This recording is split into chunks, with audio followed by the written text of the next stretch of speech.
Hello, everybody. Welcome to the Eon podcast. We're joined today by the impeccably dressed Lord Miles. Miles, how are you? Very good, thank you. How are you, man? I'm good. And also, we have a relatively well adjusted young man who, for some reason, is following this psychopath around the world. Morgan Monroe. How are you, Morgan? I'm great, thank you. What's up, guys? The sky. Wow. Miles, why don't you give a quick introduction of yourself for people who don't know? Of course, yeah. Well, everyone already knows me, but guys, I'm kind of retarded. But in summary, I'm a traveling YouTuber. I go to the most extreme place in the world, like the old Vice style news, but I do it in a funny fashion. And I've been arrested by the Taliban for 8 months. I've been to the front lines of Ukraine, first tourist to survive Snake Island. I've also been to London, that's very dangerous, and a few other places, so it's been rather fun. Right. And right now, if you can't tell, he's in Pakistan, Lahore. And Still looks like London with you two. but there's less knife crime though. Not until afterwards. Yeah. Yeah, we'll get up to the knife frame It afterwards. depends how this goes, guys. Depends if you screw me over. Right. And you just crossed the border from Afghanistan to get here. Yeah, for talking border. Yeah. So how was that experience? Cheaper than flying. It was a little bit crazy, wasn't it, Morgan? So what happened was we got there and we had about $40,000 worth of Taliban merch with us, Taliban flags, GDI, military patches, stuff we shouldn't have. So we went through the border and the Taliban were just, beating people with sticks who were trying to sneak through illegally, which I get, to be fair, they're trying to jump a border. And then they turned to us and they're like, what is this? Some The merch? only two white people. Yeah, it's like only two white people. And they're like, what's this? I'm like, Taliban merch? And they're like, it might be a problem with the Pakistani side. I said, no problem. And we handed our passports for inspection and they look at us and they're kind of like a bit wary. And then we just go to them and go, cricket good? And they're like, yeah. And I go, GDI good? And like, yeah. And we just vibe with them. They're all right. They're not our Tally foes. They're our Tally bros, right? They stamp us, let us go. We go to the Pakistani side. Again, they're beating people, try and stop them, get out. There's like hundreds of people just like crammed into this like tiny little border crossing. There's like a fight that broke out. Yeah, sorry, I got a bit angry, He starts punching people. Let me in now. Let me in. Puts the headband on, the Taliban headband. TTP moments. We're taking Peshawar now. So We're definitely gonna get arrested. You're gonna get us like definitely interned in Pakistan. Yeah. Well, It gets better. Well, ISI, I have business in Afghanistan. Call me. I'm kidding. The Taliban go, watch that. My Tally bros go, ooh, he's a problem now. So you've spent quite some time with the Taliban. Sometime in their custody, sometime as the Tali bro, as you say. How did you find the Taliban? Well, it was a lovely little holiday. 8 months in Taliban prison, and then 6 visits to Afghanistan. Very nice. So I got arrested because I didn't have a permit. Happens to the best of us, you know what I mean? But it was actually quite nice. I was the best treated prisoner in Taliban history, which is a title that we all want, of course. So I was given my laptop. I watched movies. I played music. I got whatever food I wanted. I had $1,000 on me because I got arrested for that money. I got to call family every week. I was in a normal guest house, not an actual prison. So it was very low security because you had real people who committed real crimes and they were in the serious prison. But for myself, I was in the minimum security because I didn't have a permit. Who cares? Yeah, he seems all right. Maybe he's even that type of guy. He's quite all right, this Lord Miles fella. Good on you. Here you go. So I was vibing, I was chilling with them. For us though, the introduction with you happened around the time when The fall of Kabul. Kabul was being emancipated by the Taliban. Yeah. And the Americans were leaving, and we started seeing you online popping up here and there. I think the most iconic picture is the one with you where you have the turban wrapped around your face like Lawrence of Arabia. And you started being known as Miles of Afghanistan. That was pretty iconic. What was that like? It was the best holiday of my life. So Right. It was the one thing that made me famous too. It kind of ruined my life and then built a new one. So that was quite good. So I wanted to go on holiday around COVID, and for us in the West, everything was shut down because it was really retarded and cringe like that. So I looked around and I said, okay, well, where should I go? You know, I'm going to start a new job soon as a humble investment banker, as you usually do. And I saw there was 2 countries that open, Albania and Afghanistan. And I thought, I don't want to go to Albania, that's too dangerous. So I popped down to Afghanistan. And then everything was fine. And then 2 days later, the Taliban took over. There were no warning signs. You couldn't see it happening on the news. Totally out of the blue, guys. No one was warning me, apart from the ambassadors, embassy, news, friends, family, everyone. So I was stuck in Afghanistan, met the Taliban, met the special forces, chilled with them, got evacuated. And then I started traveling ever since, much to the dismay of the British government. So You were 20 or 21 at the time? 20, and then turned 21 about a month later. Right. And if you rewind the time, Sorry, carry on. if you pull back the curtain a little bit as to who Lord Miles is, I mean, where did you come up with the name? What motivated you to do this? Why did you leave university? What was it like growing up in Birmingham? Yeah, well, Like what led up to this? well, growing up in Birmingham was quite good actually. No, I'm joking. It's crap. It's terrible. It's like the India of England. That makes complete sense. No, it's honestly terrible. It's a Detroit of England. Very, very dangerous place. I would never go there. And I go everywhere apart from Birmingham. So I almost got mugged several times at knife points just walking to school as a kid. And then once I worked with his hairdressers in this nice area of Birmingham. So I would go there, 1 hour walk, and I would get there.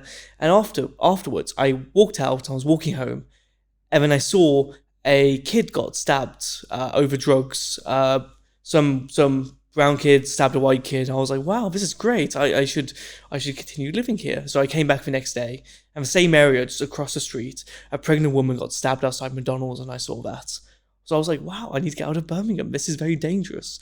I went back about a year and a half ago, and when I was there, I arrived at 3 a.m. and the train station wasn't open. The train station is actually the most popular tourist attraction in Birmingham because it's where you get to leave. So I went there, and there was a gay pride parade going on a few hours later because I had to wait for the train station to open. So I quickly ran away from that because that's cringe. And then I walked and I came across a homeless man. I started talking to him. I was like, yeah, I'm also talking to some homeless people. And then he just told me straight up that he asked me if I rape a woman, and make her have my baby, am I God because I'm creating life? And I just sat there. And I was like, this motherfucker is probably the smartest man in Birmingham. He's probably the head of the philosophy department at Birmingham University or something. He's maybe even mayor. Like, I was actually kind of underwhelmed because I've had worse experiences in Birmingham. That's the level of what Birmingham is.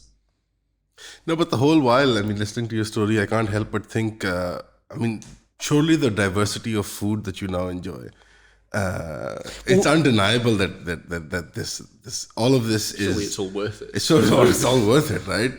Yeah.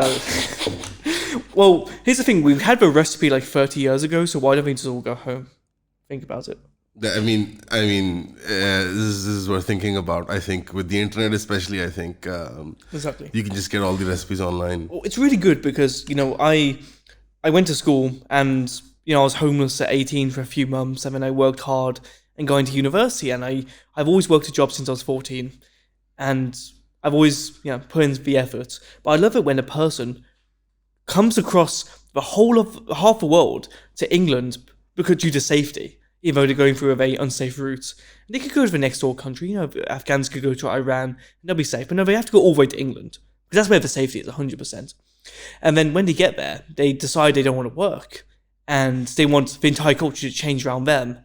And then, that's really great, so I'm really happy with that. And I want to pay my taxes towards these people when they're getting high on the street. Like, I'm more of a charity as a Christian, but it's like, you look at some people and you go, well, you're a little bit less deserving because you're a bit screwed up. Like, I would love to help you, but you might want to go home, You might want to go on an adventure like me. And do you think that this will all be achievable in one weekend if we give you a white van and a comically large You've looked net? at my tweets. If you give me a comically large net and a Greg's gift card, maybe a Waterspoons gift card, I can deport the whole of the English foreign population in about a weekend, maybe 3 days if I have to. I mean, considering that you have really thought about this thing about immigration, it's a very careful policy position that you've taken up. I don't think I've ever thought about anything. Do you think that this is a sentiment that a lot of young people in like native English people or Welsh people or whoever feel in the British Isles? Do you think this is a commonly held sentiment now? About 80% men, because actually no, 100% men, because the other men who disagree aren't exactly men.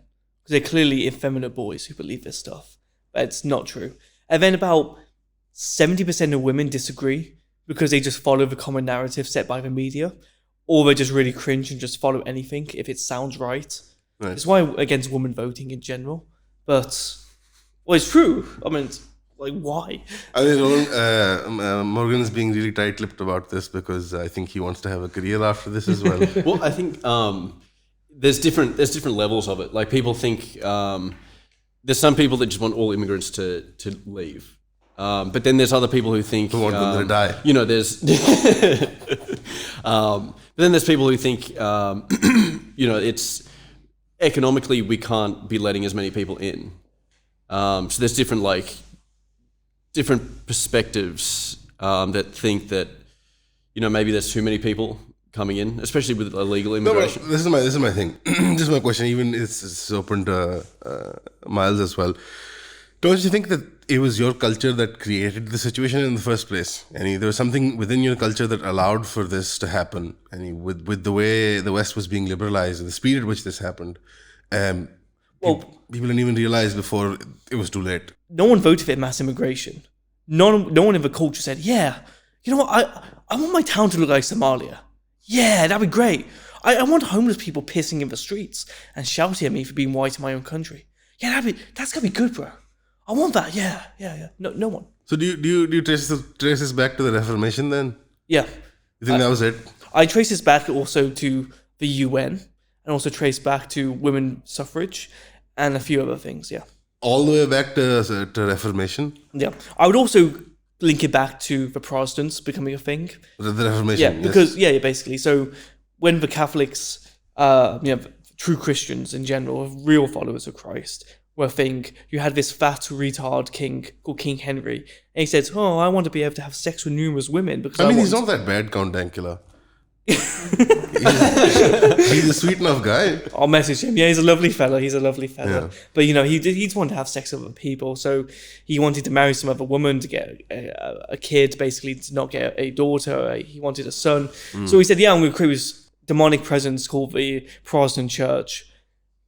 So he did this thing called not reading the Bible, and then he got divorced, basically, and it's become its own thing ever since. So you didn't vote for it. That's what you claim, that maybe it started happening around the time your parents would be your age. So I definitely didn't vote for it. Right, because this mass immigration stuff started around the 60s in the UK, you think, or the 70s? I think When did the Windrush come? That was the 60s, right? Yeah, 60s. I think you could The say generation 60s. that built the UK, right? Of course. The Windrush generation. They built Buckingham Palace and Big Ben. Yeah. Yeah, he's actually called Big Chungus. Big Chungus. All right, so the 60s and 70s, this starts to happen. But you have to admit there's something in the culture that allowed it to happen, that thought maybe that this was a good thing. Well, I think prosperity, when you're very prosperous, you kind of just think there's no problems, right? You want to share it with everyone else. So maybe that's where it came from. Yeah, I guess. And a lot of people are incentivized. That was very kind of the British to share things with people. Yeah, we like to share We're the things. biggest sharers, to be fair. We have a good reputation in history. We're Right. so generous. We went around the world with our big navy just so we can share things with all the other nations. Yeah, so like this India, is Pakistan. the That's thing. right. This is the thing. This is the thing where I think some conservatives have it more. They have a more accurate picture of reality. You can't be a monarchist and still support the empire and think of it as a positive thing, and then not think that, oh, this mass immigration is bad. So you can't be an interventionist and then not expect there to be blowback. It's a very. I get you. Yeah. It's like, why are we complaining about immigrants when we're bombing a lot of their countries, like Iraq? Just stop messing Afghanistan? with them. Everyone will leave. Yeah. What about the people there? Do you think you should pay them to leave? No, I think they should pay me and then they leave. Like, we should just Pay you take them. individually, personally. Yeah, I personally think they should pay me. We'll display your account Personally, so details. think about this. Some guy walking down the street, and just throw a net over him. He's like, "What's this? Oh no!" And I just like, you give me your bank card for a second, and then just swipe, and then go, "Okay, you bought your plane ticket. Boom, the rest is for me. You're gone. You're gone. What's your name?" He's like, "James." I'm like, "No, it isn't." Okay, you're gone, Raj Jeweler. Okay. Wait, there's only one name on your ID, James. What? Yeah, well, it's real. Right, before this goes off the rails even further, Let's talk about the one immigrant that you do like. Wow Mao. Wow, Mal, he's a real Good guy. to be fair. Do you do you know about Wow Mao? I don't know about Dude, Wow Mao is this channel on YouTube, and he posts just like the most ridiculous stuff. I'll look him up. Now, like his last few uploads are like stuff like the Battle of Stalingrad, but you're vaping and listening to Blade. How to achieve Maoism. Santa deniers on Christmas Day, and it's just like the most absurd, obtuse memes. And I followed him back when he had like, I think 2,000, 3,000 people following him. And I don't know if you know this, but what happened was that at some point he had a Discord server, and some guy just leaked classified Pentagon documents on his Discord server, and he ended up on Forbes and everything. And I think that's when the channel blew up, because the last time I saw, he has like 200,000 subscribers. But he interviewed Lord Miles while wearing a ski mask, so we're still not sure what ethnicity he is. Filipino, pretty much. There you go. Yeah. It's exposed, confirmed. Shout out to He's Wow not Mao. white confirmed. Yeah. Yeah, shout so out to over. Wow Mao. The net is coming. Miles will catch you. The day of the net. The day of the net. But when I walked into his house, it's in the south of England. That's all I can say. I'll leak it later, guys. Anyway, We'll talk to him later on. yeah, just stream. like straight up coordinates and face mapping, fingerprints and like. But anyway, so Wow Mao, I walked into his house. He's still in university. It's very run down. There was weed on the table. There's like 5 to 6 people in this tiny 2-bedroom house. We couldn't all fit there. There was very terrible lighting. I don't think they're washed up in like a week. And he just rushes the weed off, and then he starts picking it off the floor. And he's like, "Wow, Miles, thanks for coming to us before like Tim Cast and all these other people who invite you on." And I'm like, Tim Pool invited you. I've been on him once, but I wasn't a fan, to be fair. Yeah, fuck that guy. Yeah, he was a bit of a problem. Like, I would say something funny, and he would go, "Ooh," he would go eek or cringe or not cringe. He would just say, "That's You should've- that's problematic." You should have taken his hat off and pushed the off button. Hold the reset button. Yeah, he has a soft spot probably right there. Yeah, imagine having a bald head. Tragic. Does he smoke a lot of cigarettes also? Wow Mao.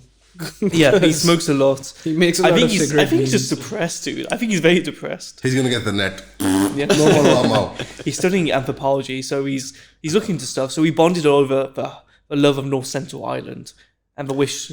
Yeah, by the way, this piece of shit is trying to get into North Central. I told him don't go Bro, there. I have the balls to invade India. You guys are just like, "Oh, we'll focus on economy." They'll kill you. No, not if you have a big suit of yeah. armor. That's true. In Christ, I will never die. No, here's the thing. As much as we I admire cannot- your I faith, cannot die. I sincerely have to say that's not safe. I mean, Snake Island, I get it, but like, Yeah, the biggest snake was my ex anyway, so if I could survive her, Damn, shots fired. Do, do, do, do. I don't have the soundboard, but please message me back in. I miss you. no, keep looking at it. Yeah, look at the camera.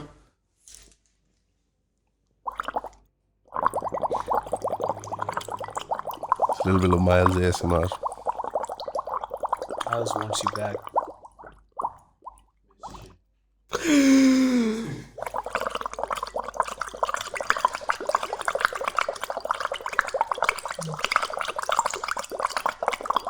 Any father figures out there?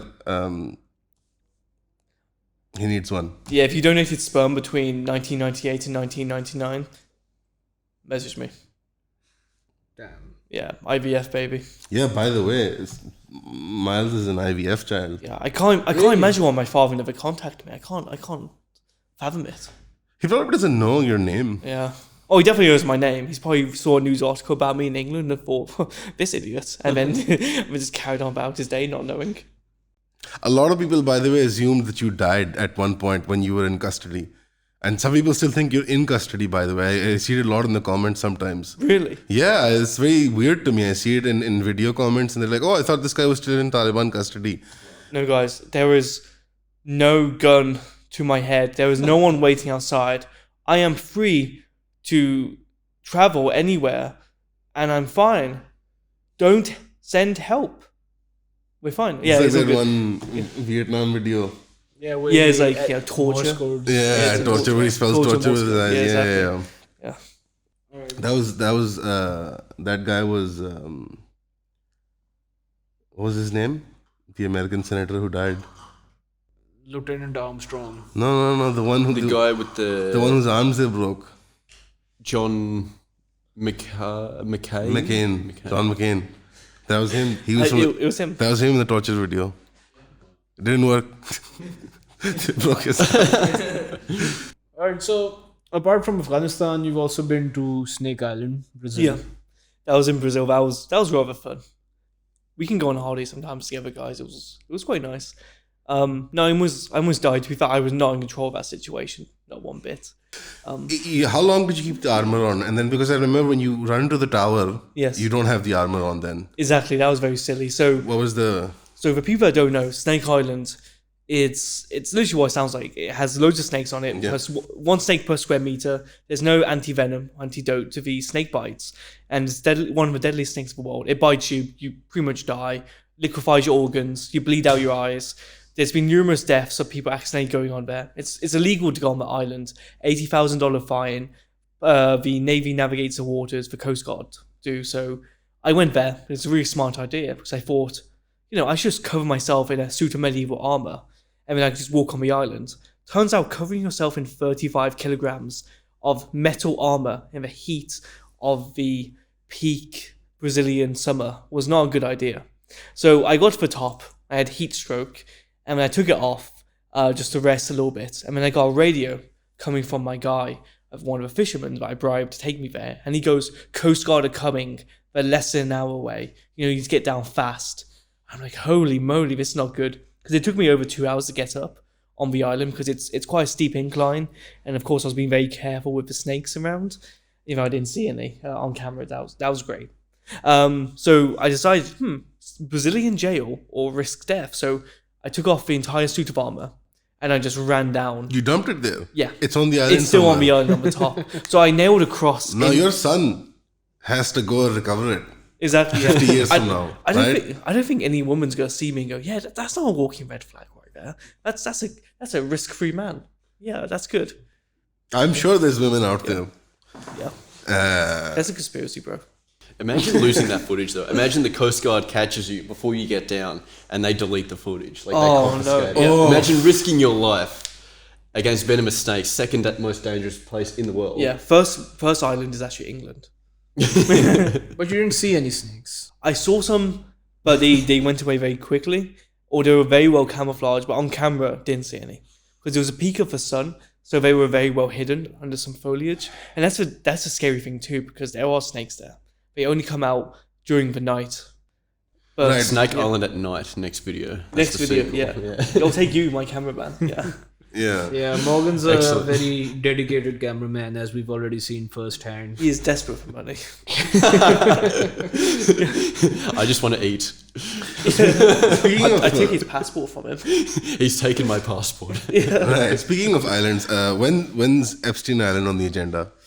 I really went there as a child. And I went there. It was pretty wholesome, to be fair. That's where I learned to How was dance. Prince Andrew? Sorry? How was Prince Andrew? Yeah, he's pretty wholesome, to be fair. Right. He would say, oh dear, oh bother, quite a bit. And But he didn't sweat, right? Well, when he was finished, he would always say splendid. So that was rather good. There was quite a few people there too. Did you ask him about the Falklands Wall? Yeah, I was like, bro, why don't we just take the whole of West Falklands? And he was like, where do you mean? I'm like, Argentina, the whole of Argentina. Right. He used to be based about that too. I would ask Margaret Thatcher, but God bless her, she wasn't there. Yeah, but I love Thatcher.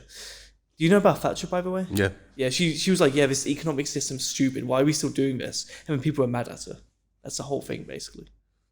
Yeah, I mean, Margaret Thatcher is very. I think history hasn't been very kind to her. No. Why do you think that is? Why do you think the British people don't sort of look back and see her as somebody who was more with it? The majority of British people are retarded. So half of them were like, well, I had a job, and even if that job wasn't economically viable in any way and it shouldn't exist, the government that gave me the job is now taking it away. So that's a bad thing. Yeah, our entire country might collapse into economic recession, just like Greece during 2008, or just collapse like Lebanon. But yeah, I just want to keep my job. I want to keep the bubble going. I want to keep the facade. Yeah, we're just going to hate Margaret Thatcher for that. A lot of people don't understand that bigger picture, though. Yeah, they just have see, no like, grand oh, I got picture. fired. Oh, it was because of that person or that event. So Europe, now I'm angry. guessing you boys aren't into the Eurozone either. No, I know exactly like the Euro. Yeah, no, it's a bit cringe. I like the British having independence. I don't like this circle jerk of a club called the EU. Right. So yeah, it's just really dumb for me. You know, the UK, we've got our own union. So like if someone wants to be in union with the UK, they can just come and join us, the kingdom. Exactly. Right. Like Ireland, come back. You know, Germany, you want to be in union with us, come to the UK, just be a part. Yeah. I mean, the last time the Germans came to the UK wasn't very nice for them. Didn't end well. They weren't. They weren't very sweet. Still preferable to who's coming nowadays. Yeah, because they're not white, right? So you beforehand we were talking about this, and you mentioned some very interesting prisoners that you met while you were in Afghanistan. Oh yes. One of them was an ex. Yeah, we can't say his name. We can't say names, but Okay, an ex American army guy who was there since the Iraq War. You said, yes. and he was not right in the head. Let's say. No, we'll call him Tyrone, basically. So Tyrone was certainly This not. is not color his ethnicity. No, we in any can't way. predict. Now, you guys might have guessed, but Tyrone was actually black. Right. Exactly, yeah. So this guy was an ex-boxer. He was very tall, like 6'5", 6'4", and he came to Afghanistan. And when I was in the holding cell, he came in. I was like, "Bro, what are you doing here? What are you in for?" And he goes, "Yo, white people, fuck white people, shit, Brother. what are you doing here? Fuck you, I'm a That's a terrorist." Pakistani word, by the way. How are we gonna work around this, by the way? It should be fine. You won't be monetized. I'm very sorry, but it should be fine. It's all good. So anyway, But he was just like, "Oh, fuck white people. Shit, Brother. you're my enemy. I'm part of a terrorist. I'm Al Qaeda. I'm ISIS-K." The Taliban walking like, "Oh, you Muslim?" He's like, "Yeah, brother." They like fist bump, you know, they say some stuff. And then they start interviewing him. And I'm present too. And turns out he was there to basically marry a child. So like someone who was about 6 years old. And then they were like, "Why do you want to marry a child?" He's like, "Not to have sex with her," and starts sweating and like wiping away his sweat. And they're like, "Okay, Tyrone, but why though?" He goes, "Oh, okay, well, I wanted to get citizenship and, I wanted to become an Afghan." And they're like, "Why though?" He's like, "Oh, I just don't like Afghanistan. I'm part of American Mujahideen." But like, they're like, "Tyrone, there's no American Mujahideen." He's like, "You're not my level, Taliban commander." Turns out I was one of the top 10 Taliban commanders, like one of the top 3 GDI members in the country. So going to him saying, "You're not a dedicated member of Mujahideen, I am." They just looked at him like, this guy. Then they found out he was an ex-soldier. And that was a problem, of course, because he killed Muslims, all this other stuff.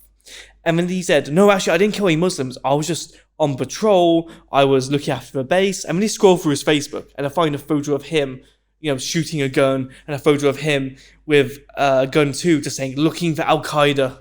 And they were like, "Tyrone, what do you think of this?" He's like, I don't know, I can't remember that. So he's totally fumbled the bag, basically. And they go, "Okay, why else were you here? To join ISIS?" And they're like, "Well, Tyrone, we're not fans of ISIS." But he's like, "I also want to join the Taliban." It's like, no, it's like saying you want to join, it's like saying you want to join the IDF whilst in custody to, what's it called?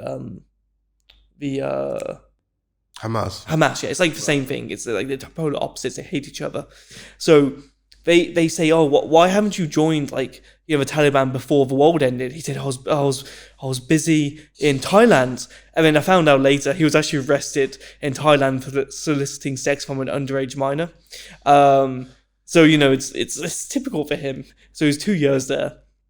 And then they interviewed him and stuff, and it was a long time with him. He was in the same prison as me, but because he sucker punched one of the Taliban members, he was put downstairs in isolation. But you were allowed to speak to him, but you had to keep your distance, basically, because he was a danger to others.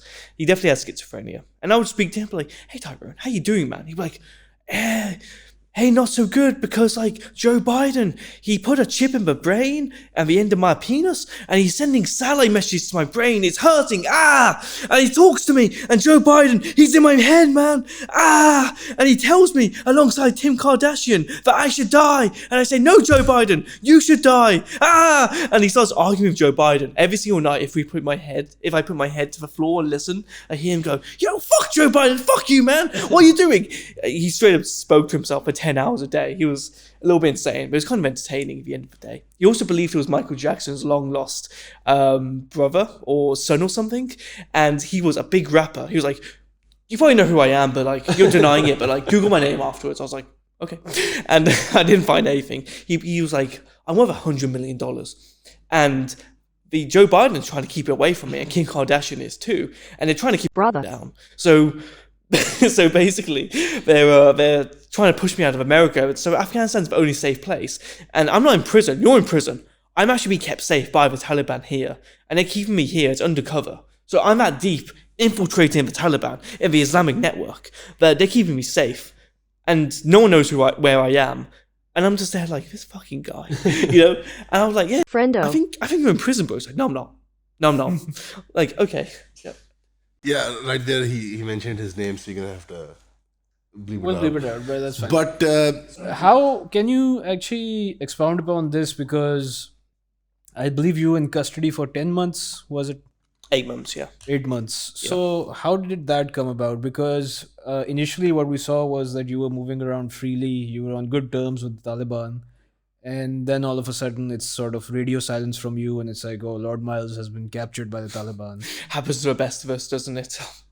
So how exactly did that happen? So I was driving from Jalalabad, a place I call Jalalabad, basically, because it's a good place, all the way down to Kabul, and I pulled by Western Union, and I had a house in Kabul I was renting out because it's cheaper than a hotel. It's nice. So I took out $1,000, and that kind of set off a red flag to them, because that's like half of your salary. But why is he withdrawing this money? What's he using it for? GDI were put on the case, and as soon as we come out, they surround us, and then they put us into a car, and I say to my friend who's with me, this will be a 5-minute thing, it'll be over, no problems. Guess what? There was a problem. Name was getnished. So we got taken into GDI custody. They searched my name on their database or something. They go, uh-oh. And they take me into the GDI headquarters in Kabul. They put a bag over my head and handcuffs, and they're like, oh, it's just so you don't see where you're going. I'm like, hee hee. They actually let us take a selfie of that. That was pretty fun. that's a classic picture, by the way. Have you Yeah, seen yeah. it? We'll put it up on the screen. Amazing. And some others too, loads of other photos. Actually, halfway between taking me to the GDI headquarters, we pulled over to a restaurant, took everything off. We walked to the restaurant, we ate some food. I paid, which was quite funny. I offered, I was like, yeah, we'll be out soon, no problem. This money doesn't mean anything. And then we got back in, taken to the GDI headquarters. And then I'm like, oh, we're actually in prison in a holding cell. This is not good. Some guy goes to me and goes, I've been in this holding cell for 20 days. And I go, oh, good thing that's not going to be me. I'm going to be out in no time. And they started interrogating me. And one of the head members of the GDI were there, one of the big dogs. If I say his name in Jalalabad, everyone knows who this guy is. This guy's demolished ISIS-K from Afghanistan. And he goes to me, he goes, okay, well, are you a weapons dealer? I say, what? I'm not Lord of War, I'm Lord Miles. And they start questioning me, and they think that I'm a weapons dealer because Russian intelligence told them that Miles keeps traveling between Ukraine and Afghanistan, so therefore he's buying up US weapons and then selling it to the Ukrainians. Oh, it's all been figured out, guys, 100%. But then I said, where are the weapons? And they go, good point, okay, cross that one out. And they go, okay, well, we think you're a soldier, Miles. The way you walk, you swing your hand. I'm like, yeah, I guess, but whatever. So they hand me an M16, and they go, here you go, Miles. Now, all the Taliban are watching, there's 8 of them. I go, show us how will you check if it's loaded or not? And if I pull out the magazine and check, and do a 3-point check, they'll know. So I basically take the M16, turn it on full auto or semi-auto, whatever, point at the roof of my mouth, click, point at the Taliban commander who's interviewing me, the top guy, click, And I go, it's not loaded. Hand it back to them. They all sit in silence for a second, and he bursts out laughing. They say something impassioned like, this fucking guy. And it kind of broke the ice, you know, made some friends that way. And then they were like, he's not a soldier. And then they go, you know, are you a spy? No. And they're like, oh, too bad. There's nothing we can do on that point until later. So cross out. And then they go, you know, why do you have 30 Taliban shoes with you? And a bunch of Taliban patches and stuff. And I go, selling them on eBay. And they go, what? And I'm like, yeah, it's good business. Look at my eBay store. Look at my store. They're like, yeah, okay, it's genuine. Who do you sell it to? And I said, for IDF. And they said, what? And I said, joking. And they actually started laughing. So that was quite funny. And then they basically interrogated me some more. They found out I didn't have a permit to go to this one area called Ghazni, this province. Yeah, I'm starting a gold mine there. And I didn't have a permit to go to some mountain because for some reason you need a permit. It's not like that in England. Made a mistake, whatever. So then they interviewed my 2 other friends with me. And they posed into a nice guest house. Like, okay, we know these people aren't big criminals, whatever. But 2 days before all my friends left, and maybe potentially I left, they got my best friends of about 4 years told them Miles might be a spy. Just out of nowhere, not under duress, just comfortably sitting in a room with some tea. He said Miles might be a spy. He screwed me over. I'm not a spy. To work in intelligence, you must have intelligence. And trust me, I'm clearly lacking. So I think he was just trying to save his own skin. I think he was very upset that we got detained. He blamed it on me, basically. And he just wanted to get out of there. And he just said, whatever. So that caused me some problems. They interrogated me very strongly for 3 weeks. No, but it's good that you have a whipping boy now. Yeah, now I know he's, yeah, I guess. Well, it got me the good connections in Afghanistan to the top people. And to be fair, it was an interesting experience for 8 months. Have you met the guy ever? Afterwards, yeah. I confronted him a little bit and I spoke, and he's turned into a bit of a dick. He's got anger problems now. I'm like, So I've cut him off completely. But did you? No, I was just like, I was like, I can ruin. He's doing a PhD, so I was like, I've got like audio recordings of you saying the words like brother quite a few times. So I was like, yeah, I can ruin your PhD. You've got me in prison for 8 months here. I don't appreciate that. You've been my friend for a while, so that's the one thing I'm gonna not hold over you. So just. And I would like to point out that your friend is white. Well, no, he's Italian, so he's like. Oh, he's not white. Sorry. Yeah, exactly. Yeah. So because of him saying you were a spy, they held on to you for like another 6 months or so. Yeah, so actually like a month or a few weeks they started interrogating me, and it wasn't anything dangerous. So it was just like intense interrogations, which I guess, because if you tell someone you're a spy, that's a big deal, especially in Afghanistan. So when he heard that, because they have captured spies in the past, the GDI were like, okay, Miles, well, we know you're a spy, just let us know and we'll let you go. And I'm like, no, I'm not a spy. Like, okay, Miles, we know you're a spy. We've got evidence right here. We're going to have to put you through court, and it's going to take months to do that, and you'll be stuck there for many years. Maybe you just admit it now. We can fast track it. You'll be out in a year or two. I'm like, not a spy. Okay, Miles, we know you're a spy, but we actually want to pay you. Like, we want to learn off you. We actually going to give you loads of money. Tell us you're a spy right now, and we can sort it out. No. So basically, after a lot of interrogation, I was like, not a spy. And then they realize I'm not a spy. They look through everything. They're like, this doesn't seem like a typical profile. It doesn't make sense in general. He's doing like a million different things. Seems very dedicated if he was a spy. And what would he even be looking after? He's just gone from Jalalabad to Kabul. He's bought some shoes you can get in Pakistan anyway. Yeah, we don't really care. It's like, he's not a spy. So he sat me down and said, actually, Miles, we don't think you're a spy. Here's your laptop for some entertainment. You are obviously guilty of not having a permit to go to Ghazni. So that's a very small thing. We're not bothered by that. We're going to put you in minimum security prison. You're going to have some guests with you. You got some servants and some guests, some people you can spend time with. You can have whatever you want, basically, within reason. We're going to keep you very cushy. We think you're a good guy. You made a simple mistake. You're not a criminal. You just broke the law. But as our supreme leader said, as our laws say, you've got to be basically punished. You got to go into prison. If I could release you right now, I would. I'm very sorry, but yeah, you're going to spend a few months there, but we're going to keep you happy. So yeah, every week we'll take you to some restaurant. You can order takeaway. Oh, here's our $1,000 that we had. You want to download some movies? Yeah, just ask us and we'll stick on a memory stick. You want some Western style food? Yeah, we get that because stomachs are different. Might make you a little bit ill, some of our foods. Yeah, whatever you want, dude. I was like, fair enough. Did you ever think while they were interrogating you? I've never thought in my life. But did you ever think, I could be in here for years? No, I'd escape plan. I said, if it gets 1 year, I'm going. What was your escape plan? Jump out the window, it was just open. Oh, okay, yeah. Yeah, I could just walk out the But window. then where would you go after that? Like, because I think jumping out a window is fine, but navigating those streets with all the checkpoints. It was 20 miles to the Pakistani border. Morgan, can you like just pull the mic? Oh, yeah. Be careful about speaking into it. Gotcha. So yeah, it was about 20 miles to the Pakistani border. I knew, okay, well, I can go through this very low mountain range. There wasn't any rough terrain.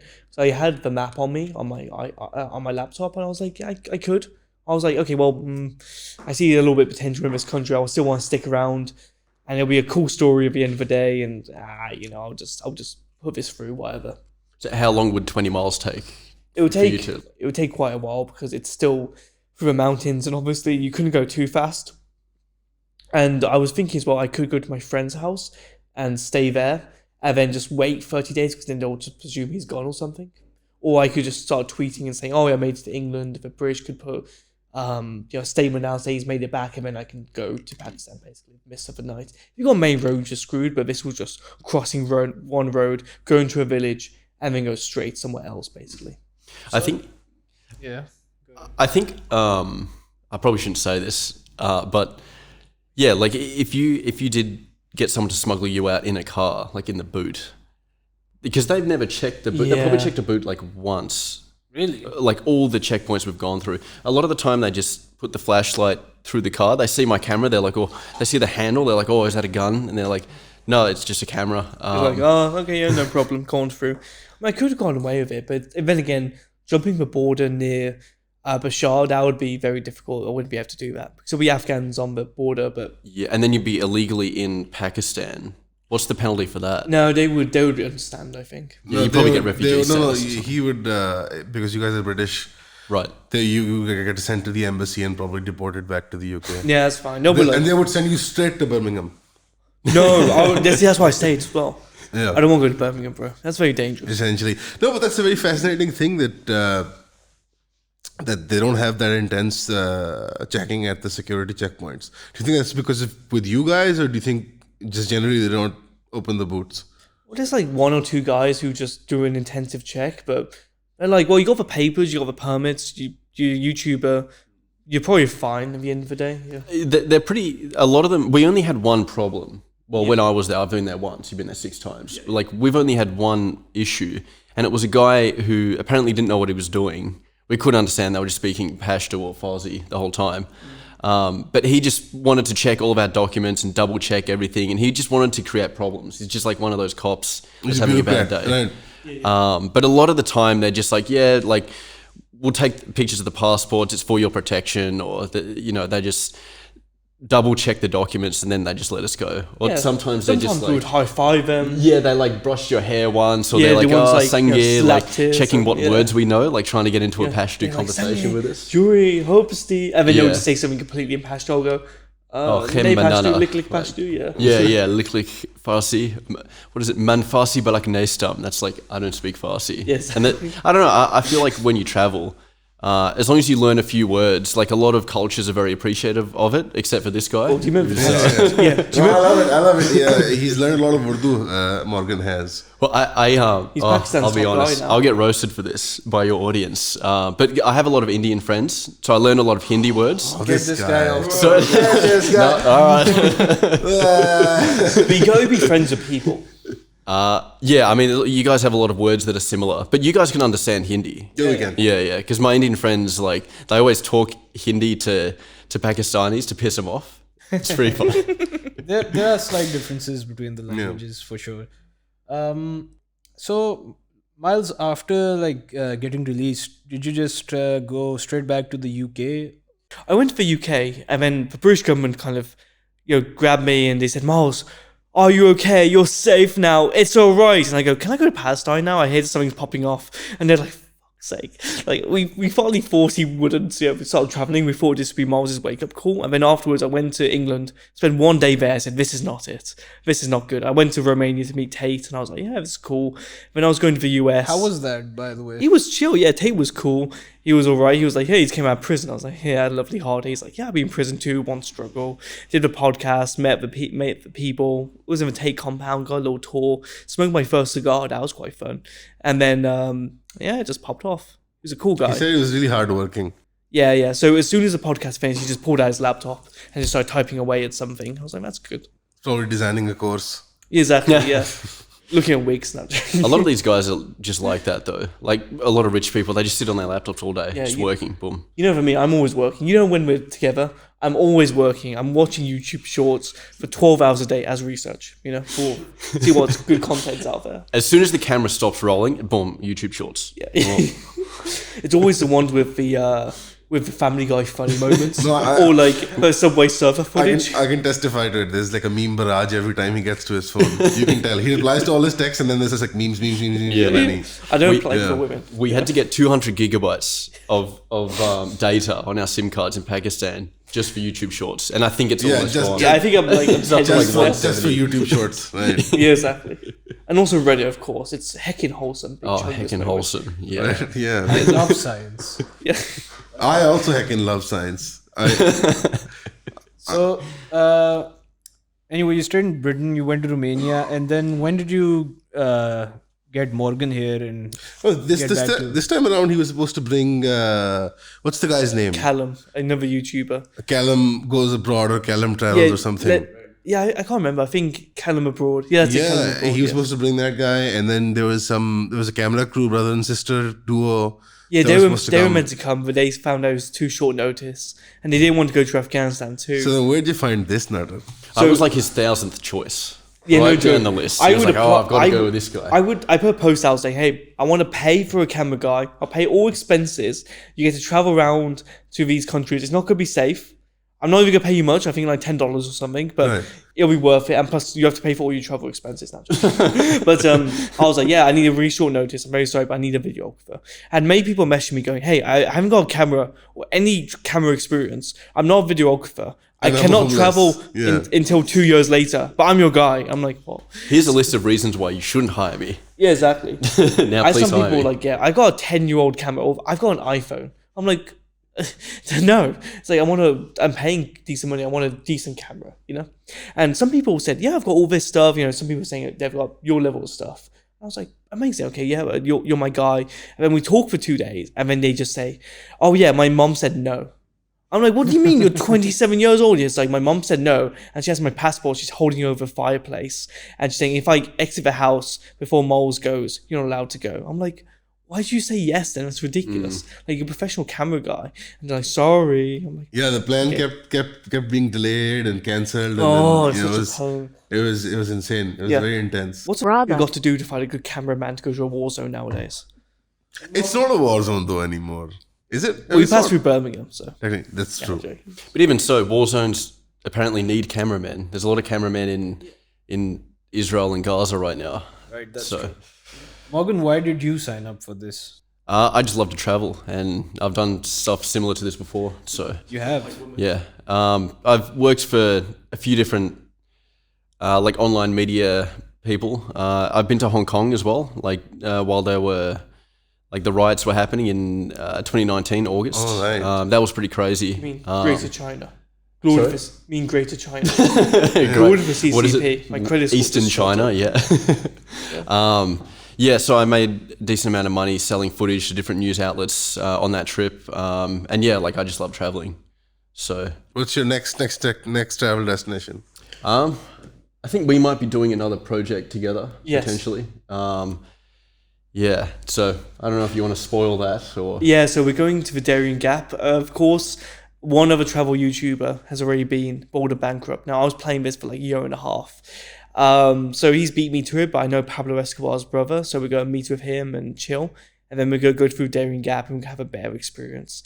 I don't like his videos too much. They're not my style, so we're going to make it even better. Bald and bankrupt? Yeah, it's like you know, I can He see... walks around with a GoPro, doesn't he? Yeah, they're more street view sort of... Yeah. They're less. You want to do them up more documentary style, right? Yeah, documentary style, some comedy as well. You mentioned like the old Vice. Yeah, like the old Vice.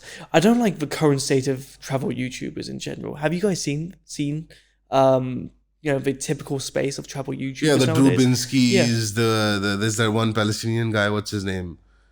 The one who talks to everyone like this. That's 1 minute. See you tomorrow. Yeah, the autistic kid. I mean, they're the worst. Oh yeah. No, not Okay. the bad kind of autist. Yeah. Nas Daily. Nasri, I mean, hate that guy. his content is good because it's like, well, it's his content works because it's Appeals short to- and it's big. Like he's got a big personality, but it's cringe to guys like Yeah, us. it's mad Dude, cringe, he yeah. did this video where he breaks up with his fiance or girlfriend or whatever. On camera? On camera, yeah. They sit in front of each other and they're like, I really liked you, but X, Y, and Z, this thing about you, just I can't deal with it. Also, I think travel And they vloggers. legit broke up. Yeah, they cried and they broke up. Why would you put it on camera? That's ridiculous. Also, I think travel vloggers don't Have shit. a soul. A lot of them just like, wow, the culture, the food. I mean, there's nothing wrong with this place. They don't have a single complaint. They never have like any real exactly. takes on the. I like that you guys like genuinely hate brown people and you're able. Yeah. And then we go and visit brown people countries. Yeah. Give a skin cover chart. Yeah. Yeah, I mean, you're checking for the appropriate meter. Yeah, exactly. No, but like. The Griffin test. No, but The like. Griffin test. Yeah. What's worse, like somebody who has reservations about cultures and has problems with the food, or has actual observations, or somebody who's just like, oh, this was great, everything was great, everybody loves me. Everyone's so happy in these videos. Hey guys, back in the video. Wow, I'm in India. I'm eating food. Wow, I didn't poo myself. Wow, no food poisoning here. Indian people are great. They molested my girlfriend when she stepped outside. They like grabbed her and said, "Oh, hello, beautiful." It's not good in general. I'm not a fan of a lot of countries. Everyone goes like everyone in the West says, "Well, I love to travel. It makes me more like diverse and open to the world." It makes me want to close off the world even more. I do not. It makes me go. I do not want these people anywhere near me half the time. I don't like half of England. I don't like half of actual English people. Like I'm racist against like my neighbors just because they have like green eyes. I'm like, bro, blue eyes are the best. Let's be honest. Yeah, but Yeah, I feel so like some things like there's some that. typical sort of countries that everybody goes to.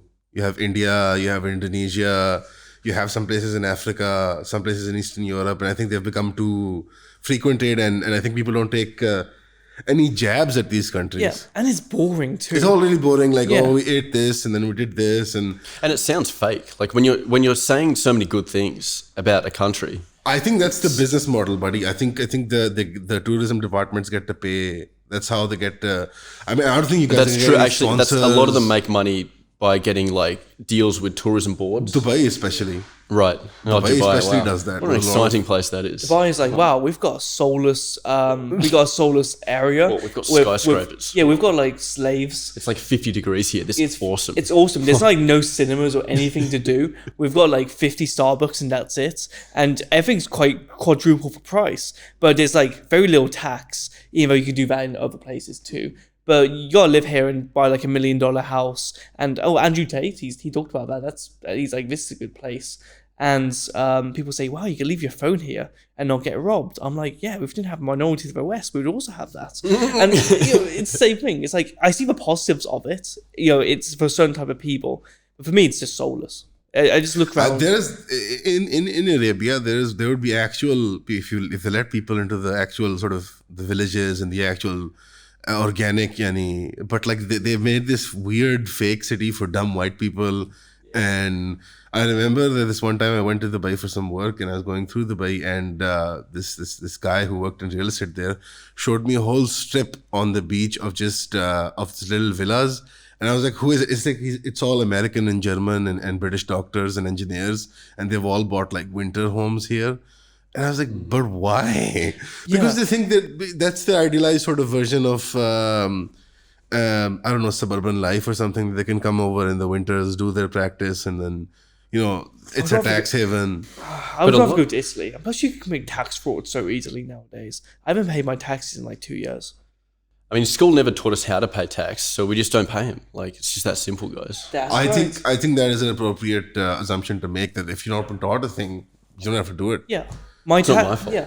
My government wants taxes to spend on abortion and satanic rituals. So why should I pay taxes? Easy. And your government wants taxes so it can finance LGBT stuff in I don't Pakistan, support. I don't support the LGTVs or whatever. Yeah, we don't like them either. No, I'm more of a Samsung guy. I'm a Sony or a Samsung guy myself. No, but like, how do you guys feel about that? When we had the Rona, the virus that was going around, there was a big, like a multi-million-dollar thing that the American government gave out, and it was a grant for women's rights developments in South Asia, specifically in Pakistan? I was like, I wish I gave 100% my taxes. I saw that. I said, yes, this is great. And I was really excited.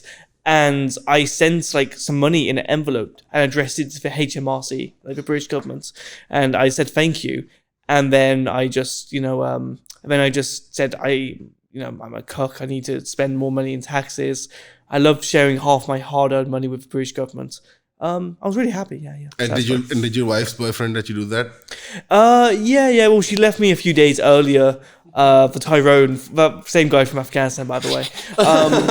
So yeah, it's a long story. But yeah. But like you were content with your Nintendo and your soy slop. I was really content with my Nintendo and soy slop. Switch, actually. Yeah, I was playing Mario Kart, but then I got mad because my kids that I'm paying child tax support with. He's mixed race now, and I gave him. He beat me in Mario Kart, and I was very obsessed about that. So, I smashed him over the head, and now I'm on the run. That's why I've been traveling since. Yeah. That's why. What was the question again? I think the real question is, how do you guys feel about that? Your culture being enriched by our tax dollars. We've been.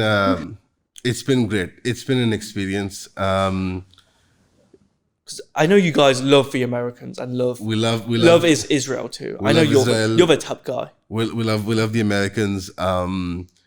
I think that this is the reason why we have to keep you guys here to make sure that the kidnapped now. Or? Yeah. Oh, Not again. the doors have been locked. Okay. Yeah. We have to keep you guys. You're here. not kidnapped. Can we use the Wi-Fi? You're our guests. You're a guest. Oh, we guess. Oh, I'm guessing. It's fine. Oh, why That did you say sounds so much better. Yeah. Well, thank you. I mean, But we can I will pay? have to charge like a fee to your government. To keep the development programs going, I think you should. Because we love the women, women's empowerment. We love, we have a day now, by the way. We have 365. We live in a society. Every year. Big. We live in a society where we have a day now dedicated called, what's it called? They have a day. It's called, it happens on the day. Aurat March happens on that day. Yeah. Or a day. Aurat Day or something. There's like Women's Day, and then they have a march on it every year, and then they just walk, and then they complain about like, I don't know, sanitary pads and hygiene products and how kitchen appliances aren't effective anymore, and They are the kitchen appliances. Okay. I mean, you did this. we did this. You guys did this. I mean, so how does the general population feel They about that? fucking Because hate it. you guys are quite I think conservative. I actually love it. And, like what? So the women that actually do the march, which is probably not a very long march, but like what's like the profile of those people? Like what are they? How do you describe someone? Always urban. It's always an urban population, and there's city slickers, very middle class. Maximum they'll go to the sort of, and there's a segment of the elite that sort of the financial elite that sort of That back that stuff. that sort of backs that stuff and sort of Organizes it. organizes it. Okay. It's And a giant circle. So it's basically the same as in it's the West. same as same as crowd. in the West, Right. but the difference is because we have a larger rural population. They're just completely aloof to it because now with the internet, I think increasingly you have it in the rural population. So now they're like, what's going on in the city? We didn't And know they're about not happy this. with it. I mean, they're indifferent to it because I think they don't take them seriously here. I Okay. don't think we've progressed that far. But it is becoming a serious problem because now they recently in 2017 they passed a bill. It's called the Transgender Act, where it was this long, insane, like it's like fuck. It's so over. The East has fallen. No, but we repealed it. We repealed the act. Oh, you repealed it, so they tried to. Yeah, right. Oh, okay. So what happens is our parliamentarians are generally retarded. Anything that's coming in from the West, like, so what happened was I'll give you exact context for this. In 2016, there was a string of like violent assaults against Transgender. these I'm sorry about that. I got angry those days. I won't do it again, okay? yeah, and there was against them, and then Human Rights Watch Asia was like, oh, Pakistan needs to fix their act and blah blah blah. And 6 months later, they passed a bill. They recommended a bill. They put it in a pack. They made like an actual legal framework. It was directly imported from America, and Human Rights Watch Asia specifically and they gave it to our Khyber Parliament, by the way, Khyber Assembly, the province that you came through, the one with Peshawar in it, the one where the Pashtun people are. They gave it through that assembly, and so a lot of our parliamentarians thought it was about intersex people. Yeah, And gotcha. there's a difference. So Who intersex are people legitimately- are actually legitimately biologically have a problem. We saw Yeah, I one get today. that. Yeah. Yeah, you might see them on the street sometimes. And That they're was just an treated Indian- fairly, That was just an Indian sort man. of. They're treated. It depends on the area. Depends on the area. Yeah. So there's a lot of people who work for them to treat them fairly. Like in And then it's hard for them to get jobs and stuff. That's always the main problem is that people don't feel comfortable around. So they're not exactly women. They're not exactly men. Yeah. And they usually get like a lot of the menial sort of jobs. But it's not. It's a percent of a percent of a percent, right? Of the whole population. Yeah, it's such a small percent. Yeah. And then, so a lot of the parliamentarians were like, yeah, whatever. And so on a lot of these soft issues that are coming in from the West, they get a lot of brownie points with Western NGOs. And it's the same elaborate culture, by the way, here. NGOs that have links all the way into America and Australia. Yeah, they're the ones pushing it. So from Australia, we get Australia aid, UK aid, we get US aid. Give me a comically large net, I can fix your problem. I was actually gonna say if you put if the liberals have a white stamp on it, they have like white speakers come in and talk to us about like our feelings and abstract art and So they have events and people. Like, they have seminars, they have Like the webinars, Marxist conference. they have. I think we need to do the reverse. We need to get Miles in. Yeah, but you don't Already think. large net. You don't think nowadays. They say, "How do you feel? How you're feeling in your heart?" Like it's some sort of circle jerk. And there's a lot of navel gazing. Yeah. Yeah. And it's such emotional people. They don't think rationally, do they? I'm not a bit cringe Ben Shapiro actually. Emotions are bad, but it's like it doesn't make sense. Facts don't care about your feelings. Yeah, all that nonsense. Yeah, except when it's about Israel. Yeah, don't do that. Yeah. No, but if you look at a lot of these policies you said earlier on in the podcast, you said that we never picked this, we never chose this, we never voted for this. Same thing. It's the same with you It's guys. the same here. There's like a core of an elite, and then what they do is a lot of them go to like Ivy League schools or British schools, like the liberal arts colleges. They come back and they have all these. And by the way, they have jobs lined up for them in think tanks, Yeah, so in, just- in NGOs, and they're paid exorbitant. You wouldn't pay engineers for that kind of shit. You wouldn't Right, pay wow. doctors. They're paid exorbitant salaries for doing nothing.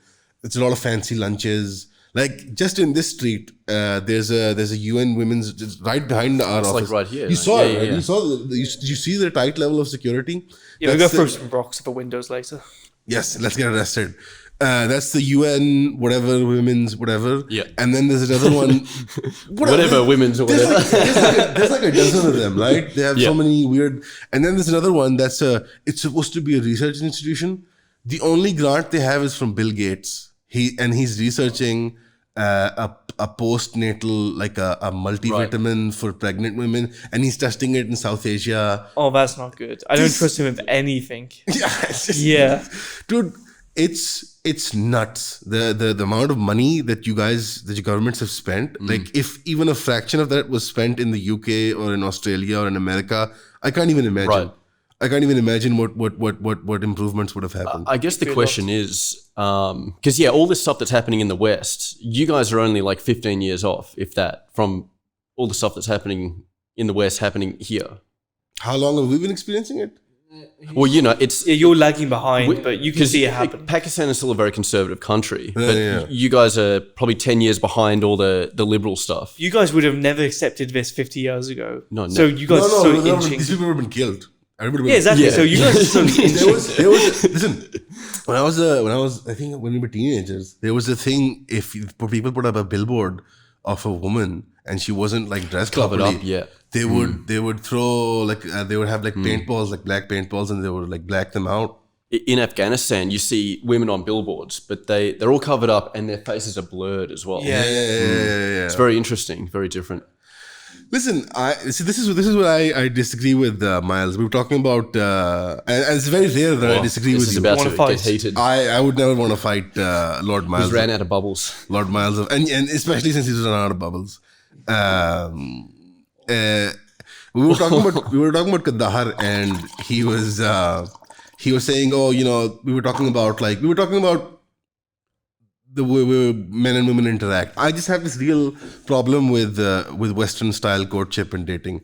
Like, this is what has led up the sexual liberation has led up to this point. Yes. Where do you draw the line in your culture where you want it to be, that this is the appropriate level of courtship and interaction between women and men that should happen, and this is where, because it's very If I had my way, no sex before marriage. legally mandated, Yeah, legally mandated. I would say, okay, I'll say this is a Catholic nation. right? If you're an atheist, you can decide to stay and we can slowly convert you. So we'll stick in your faces and all this other stuff and we'll make it happen like it used to. Or if you're not Christian and something else, you can kindly leave back to your home nation. Has that ever been a policy anywhere in any like religious nation? Tell people to leave. No, to make it legal or like put it into law that sex before marriage should be banned or regulated. There's about 2 billion of us, buddy. Sorry? It's illegal in all Muslim countries. Yeah, Sex before marriage is illegal in all of them. Illegal in a few English countries as well. Oh, sorry, American Christian states. nations. It's still illegal in some American states. Wow, actually. interesting. Yeah. Yeah, in all Muslim countries, it's illegal. Punishable, varying degrees of like punishment are meted out for it. So jail time. Stoning. No, not stoning, flogging. It's not a capital crime. Right. Postmarital sex is. We have a separate word for both. So premarital sex is not a capital crime, but extramarital sex is a capital crime. Right. In all Muslim countries. Yeah. Adultery, yeah. Again, adultery. Yeah, that's the word. Yeah. But you don't have a word for Fornication. just fornication. Just fornication is the word. Yeah. Just fornication is not a capital crime. There's varying types of punishments, jail time, like a reprimand. It's just, you can be shamed for it or fined for it or something like that. So How are you going to reverse sexual liberation? I genuinely don't know. don't know how you're going to do it. First, we How have are to we kick gonna solve out the problem? a bunch of people who control the West. Now, I won't say what that group is because I wouldn't say it's on camera, not like 20 minutes ago. But we make the culture very similar by removing the people who contrast with it. So a lot of the outsiders, a lot of the invaders in England, remove them so then people can actually agree on things. And then you basically ban certain types of media. So, for example, nowadays you're mandated to show diversity and show all this nonsense due to the ESG ratings, environmental, social, and geopolitical. Yeah. Like that. It's something like that. Yeah. So banks mandate companies to do that, and their ESG score is how they rate the companies basically I'm aware of for investment. Yeah. So I would make it reverse, saying you need to make it in certain ways like this. I would also fund the church. I'll make churches You get a say modesty one score. thing. Yeah, I would obviously say schools need to show modesty. They can't show diversity and LGTV stuff and all this nonsense. And I would make it very traditional. I would say he would need to go to church as well, be heavily incentivized. I would say if you have more children, because it's originally they invited people to fix the birth rates. Immigrants and stuff. So I would say, okay, if you have more than 2 children or 3 children, your tax rate goes down in general. Like, they would make sense. Yeah, Hungary. exactly. I think Hungary does that. Yeah, Hungary does that. It's very I successful. think Poland does it also. I wouldn't be surprised. Yeah, that Because they're sounds like very tough something. on the immigration stuff immigration, as well. Yeah, it sounds like something they would do. No, but like, listen, this is the thing. I think that the fear with us also is Muslims have been generationally noticing this in the last 1400 years. Every single generation is worse off than the last one in terms of their religiosity, right? And the conservative values that they espouse, especially in the gender and sex relationships. But with industrialization and with the advent of the internet and all of these things, there's another big debate about the freedom of speech. Do you guys think that so for us, there's 2 things that are completely inappropriate in terms of the freedom of speech. I think the importance of the freedom of speech is to be able to criticize the government. That's the main. Yeah, right? that's based, yeah. The 2 problems that come up, however, when you allow that are pornography, like sexual content, like deviant content, and the other thing is blasphemy. And those 2 things for us are a no-no. Yeah, same. How will you guys, like, we can deal with it. We still have laws and attitudes and a large population of people who are willing to deal with it. Well, we have blasphemy laws in England against certain gods that different religions praise, such as George Floyd. You can't say bad things about him. You get arrested. in His England. Holiness. Yeah, exactly. Yeah. He was a great man, obviously. And Perfect. Yeah, and what was the other thing as well? You had blasphemy. What was the other thing? Hate speech? No, the other thing is pornography. Yeah, pornography. I would just ban it straight. No, right. I So would. you I guys would. also agree, right? Yeah, of course. I Well, hate yeah, pornography. absolutely. It's not, Yeah. freedom of speech is not absolute with regards to these two things. Yeah, exactly. Everything else should be fine, I think. Yeah. And I think calls to violence as well, but I mean, that's quite obvious, right? Sometimes it's fine. If I see no joke, if someone rapes my daughter, I want to call the community to execute that person. True. No, Because but it says wouldn't you want a legal system that does that for you? yes. Well, yeah. But yeah, I think in terms of like emotionally, you should be able to call for action against that person. Yes, that makes sense. So you rape someone, you die easy. Yeah. And plus a very strict legal system. Fine. I think Prisons. the issue is that the reason you feel that way is because you have this in the back of your mind that if it goes to state persecution, then the guy might maybe just get imprisoned, or maybe the trial will be Depends too on the lengthy. state. Yeah, you But don't yeah. suffer in prison most of the time. Most of the time, it's about 3 months to 6 months just going, this sucks. And then suddenly, you're just used to it. It's accustomed to a new Yeah. environment. You have a routine. You're working. You probably get a job. You get probably a free university course in England. You got a library. Sometimes you have TVs and stuff. It's probably better. Do you guys know about Purple Aki? No, do tell. Do you know about Purple Aki? Purple Lucky. Purple Aki. Purple Aki is actually he's a sort of Like a what would you mythical call it? figure. Like a mythical figure in England. In the UK, yeah, in yeah. the UK, so No, I'm do surprised you guys haven't heard of him. Purple Aki was a Tyrone-like figure. He used to wear like purple jumpsuit, like a tracksuit. He was like Griffiths of McDonald's or something.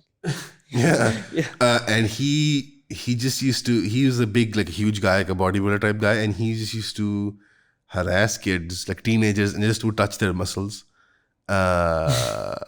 when they would be out and about, to the point where he became a local myth that, when you see Purple Aki, you have to run the other way.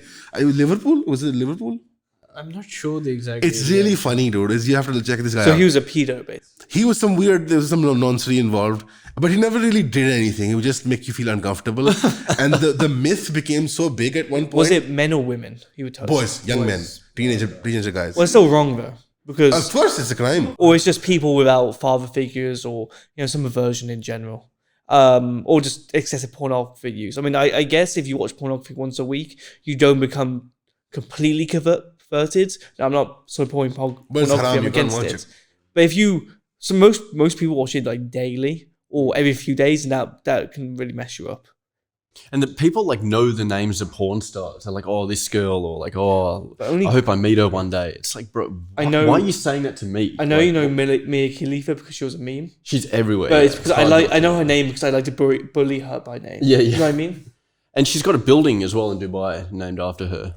The yeah. Mia Khalifa. Yeah, Yeah. The Burj Khalifa, no, that's, The Wiz Khalifa. Yeah. Burj something like Khalifa, which your friend Well, wanted to our wage friend jihad against. Tyrone, basically, I looked his profile on his Facebook, and I looked him up, and he basically said, "Fuck Joe Biden! I called to Al Shabaab to do a 9/11 on a Burj Khalifa, inshallah, or something." So, He believes if he makes a post saying this, Al Shabaab will look at him, look at his profile, and go, "Whoa, our top guy here, Tyrone, he wants us to do this? Yes, sir. Yes, Commander. Tomorrow we'll do that." You're supposed to get like no likes. Yeah, he has no friends and no likes. Worst CIA asset. I mean, I think, I'll be honest with you. This is my frank assessment of European society. I've seen a lot of European society, and there's a lot of beautiful things about the British Isles. And Thank you. Thank you so much. Two of them are right here, right? Oh, But I think a lot of this stuff is, I don't think it's reversible, buddy. I think it's not in terms of that it's not possible. I just think that a lot of this stuff, you will get a lot of resistance from conservatives themselves. A lot of conservatives, they have this weird libertarian bent, and a lot of them will be agnostics or atheists, and like even Wiccans and pagans, and like they'll have these weird. there's too many different subgroups that can't unite. That's my thing, is that you'd have an easier time to unite into religion, like the Catholic religion, for example. That's what we can do. We just obviously control them. If we just control the media, and But we, in general. Do you have that kind of representation in your politics? I don't see it. No, of course Nigel not, no. Farage was a clown. Tommy Robinson was a clown. Is a clown. I don't think we should have parliament. I don't believe in parliament. I like dictatorships because if you find a solid guy with a solid direction, you won't have a bunch of people pulling each way. If you have two parties and one party is influencing the other in some way, it's a tug of war with equal and opposite forces. You're moving a little bit. Do you know what this guy Curtis Yarvin? Curtis Yarvin. No, do tell. He's an American. He's like a tech guy. But he is also like a social scientist and a philosopher and a thinker. He basically recommends the Roman Empire, genuinely, and he doesn't say this ironically. He genuinely recommends like a military style, like a fascist style, imperial sort of like oligarchy type. That's what he recommends. It's like Singapore is kind of a fascist nation because it's very strict, does that type of stuff too. It's a dictatorship, but it's done well. Done well. Yeah, China, it's like a bit half and half because like a little bit cringe, a little bit base from time to time. Yeah. They're a bit crazy. I see with some COVID. of China, I'm like, actually, I like that, but some of it, I'm like, a bit stupid. There's the two main problems that I think are the sustainability of any sort of non-electoral leadership. There's a problem with that in terms of the transition of power, like you see in China with Xi Jinping. Some of the things China does are base, but some of the things are like they're pretty cringe. Like Xi is holding on to power and. There's a lot of infighting, and the other question that arises from that is how do you secure individual freedoms with a lot of these things? Like a lot of the gap that you guys enjoy. Like we can't talk about like our country this way. Oh yeah, well you'd have a constitution that's infallible. Like the US, that's the one good thing they have. Well, the constitution is infallible over there. But we'll look for the Second Amendment. But I would have a very clear document detailing out. This is what you can do. This is what you can't do in the beginning. So. I think all British people should have guns. That's cool. So I would say, okay, well, you're allowed guns. This is what you're not allowed. In the future, if any technology comes out like this, I recommend this. These are my guidelines, blah, blah, blah. And it'll be pretty clear. I'll make it very, very clear. And other things like that, saying, you're allowed to criticize this government. I would also say, let's say you have a dictator or let's say, I don't know, the monarchy. So a family that is generational and they all train to become a leader basically as the next generation comes and the other one dies out. I would say, if the population gets to like 60% or 70% or maybe 75% saying, we do not agree with this. They have gone totally off the rails with their power. They get exiled. And the next family comes in. Yeah, or next people, there's a backup or something like that. Right. Or the system changes basically. But I think for that to happen, you have to first dismantle the sort of financial system that's underlying the whole thing. Because ultimately, in all these countries, what you see is that whenever somebody gets a hold of power, it's the financial aspect of that corrupts, right? That's why people hold on to power. Well, I mean, a new party or a new person can take power, but they're still part of that system. And the system is the one that's corrupt. Like, look at that Joker in Argentina. Right? What's the guy's name? Javier Milei. What a fraud. What an actual fraud. Like, you guys don't fall for that, do you? I think it's a step in the right direction, but I still think he's going to mess up. I'll tell you. He's like praising Israel. This kind of incrementism that you're displaying, that it's a step in the right. No, it's not. We're telling you from experience. We've been desperately trying this for like 200 years now. 100 years we were physically under occupation. By the British Empire. By who? By the British Empire. You're welcome. Oh, okay. Yeah. Anytime. Anytime. Yeah. We'll come back if you want. You want us back? They've sent two of us this time, but Yeah, we're already here. The UN and all this other stuff. If you fix the trains. Our trains don't run well. Trust me. Will the trains run on time or not? I can fly from England to Italy for about $15, $20 maybe. Sometimes $10 on a good day. And then a train from London to where I live is about $90 one way, and you can't go during busy times. But think about the food. Wait, which food? The diversity of the foods that you get to enjoy. Look, it's so worth it. Yeah, but it all comes out of shit in the end. And it goes in as shit, pretty much. Like, do you have Indian food? Oh, I love Indian food. Oh, I want more Indians here. I know there's an Indian food literally called puji or something. Puri. Yeah, it's literally called poo, bro. That is not good. It's not wholesome. And why does it also look like poo? It's just like a bunch of brown stuff. Like, I understand British food. It doesn't look the best, but it actually tastes really good. It's very nutritious. Indians get their hand go into the pot and they're like, just dip their foot in as well, and then they go, there you go, my friend, and you get food poisoning, and then they molest your girlfriend while you're waiting there, and then they ask for like validation. They're like, wow, you're British, can you validate me? And then they go, do you have doctor jobs in England? And then it's like that. I want to be an engineer, like another million people who just attended university. Hey, I don't think it's saturated because it's a hard job. I should be able to do that. Actually, I won't even attend university. I'll just pay a fraud university for a certificate and then go to England. That's basically what they do. All right, I think you figured out the whole immigration stuff. No, the thing with the thing with the incrementalism, like, oh, it's a step in the right direction. It's not like these guys come in, they hijack your narrative, and they'll ruin it for a generation. So I don't think you should tolerate people like the Argentine guy. These half-baked conservatives, you shouldn't tolerate them. Before they were kind of socialist, have you seen? Because I used to work in investment banking, the joke of the world was Argentinian banks in general. They're legendary for just being idiots because they say, oh, this time we're going to change things, and then they become more socialist or a little bit more cringe, or they try a new policy, and the economy just dips. I mean, once they were a top 3 economy in the world during the 1920s or something, I believe. I know if I watch my YouTube educational history. The YouTube shorts. Yeah, YouTube shorts. Yeah. Whoa, that's big. Not gonna do research. Next thing, but Argentine banks, skibbity toilet. Family Guy funny moment at the bottom. Wow. But what makes you say that specifically with the? We've had our flirtations with. We've been desperate to. We've been always so most Muslim countries are center left post-colonial emancipation. Center left. Yes, not because by choice, not by choice. The governments act center left. Yeah, in terms of the economic policies. Okay, socially gotcha. they're always conservative. I'm talking about terms of the way the economic setups are, as well as in terms of the freedoms. Even though our religion wants us to have more individual freedoms, they don't allow that because that's going to be scary for the regimes.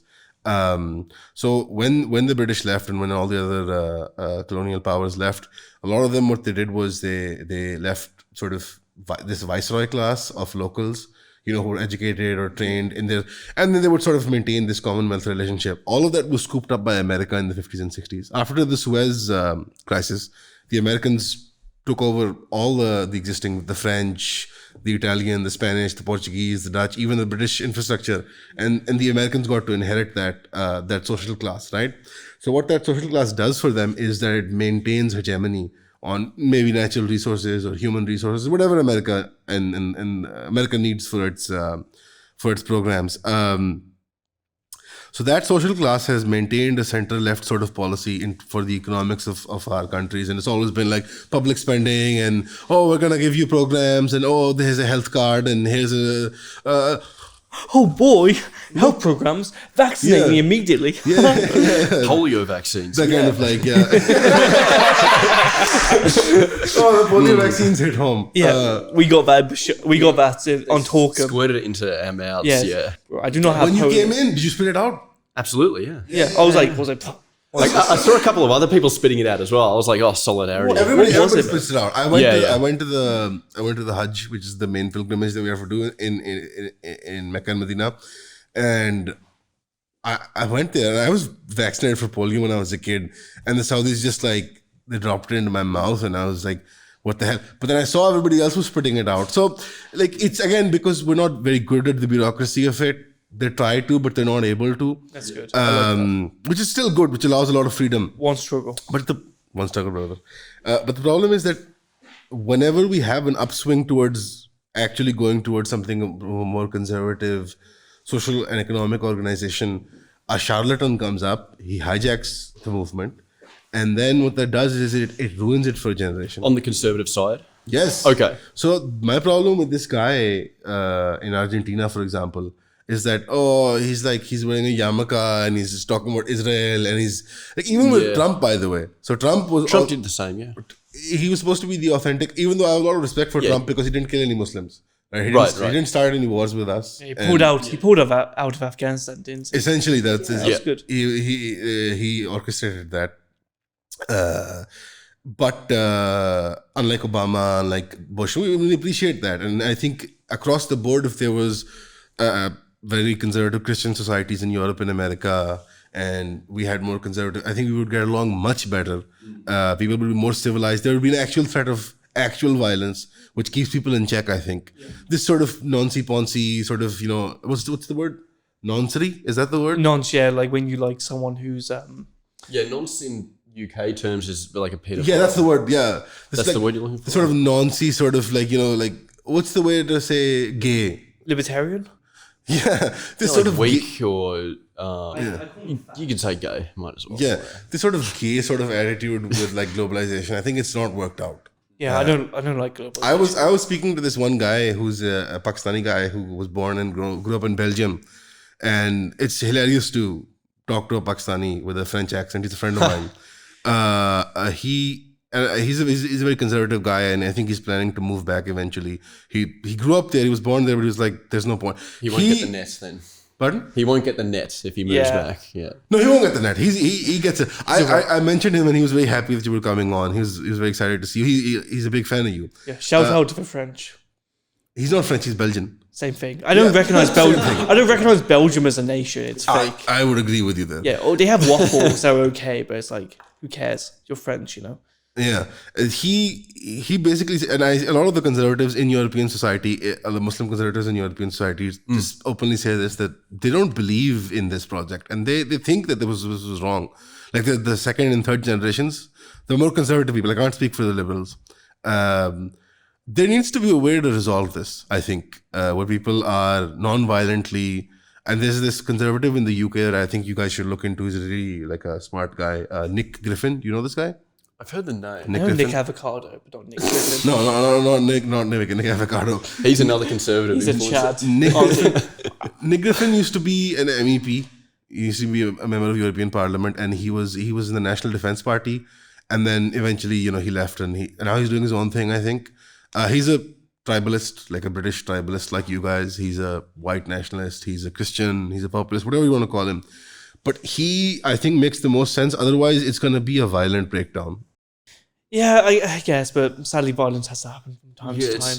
It's interesting. I mean, a lot of people are waking up. There's a lot of podcasts like this, like all over, the Anglosphere, Europe, the US. Like,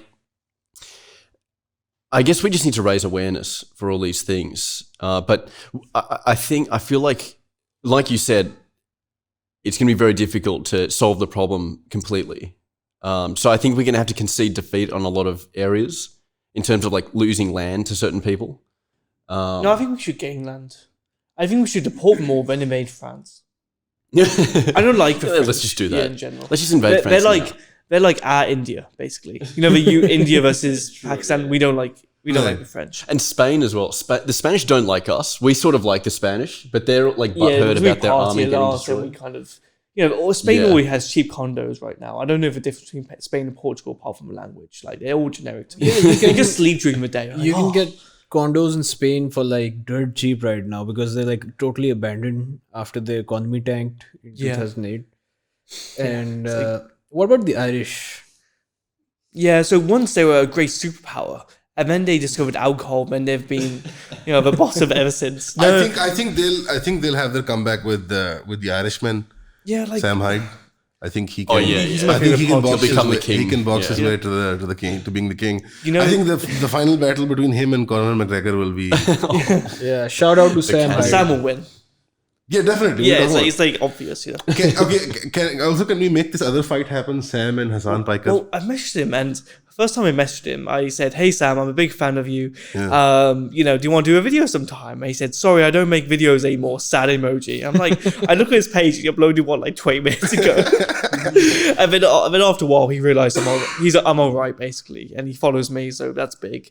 But I hope it does happen. I hope his mum gives him the $4,000 that he was for that asking Lamborghini. To get the Lamborghini. to get his Lamborghini. Yeah. No, I think if I put Sam Hyde as dictator of England, he would fix a lot of problems.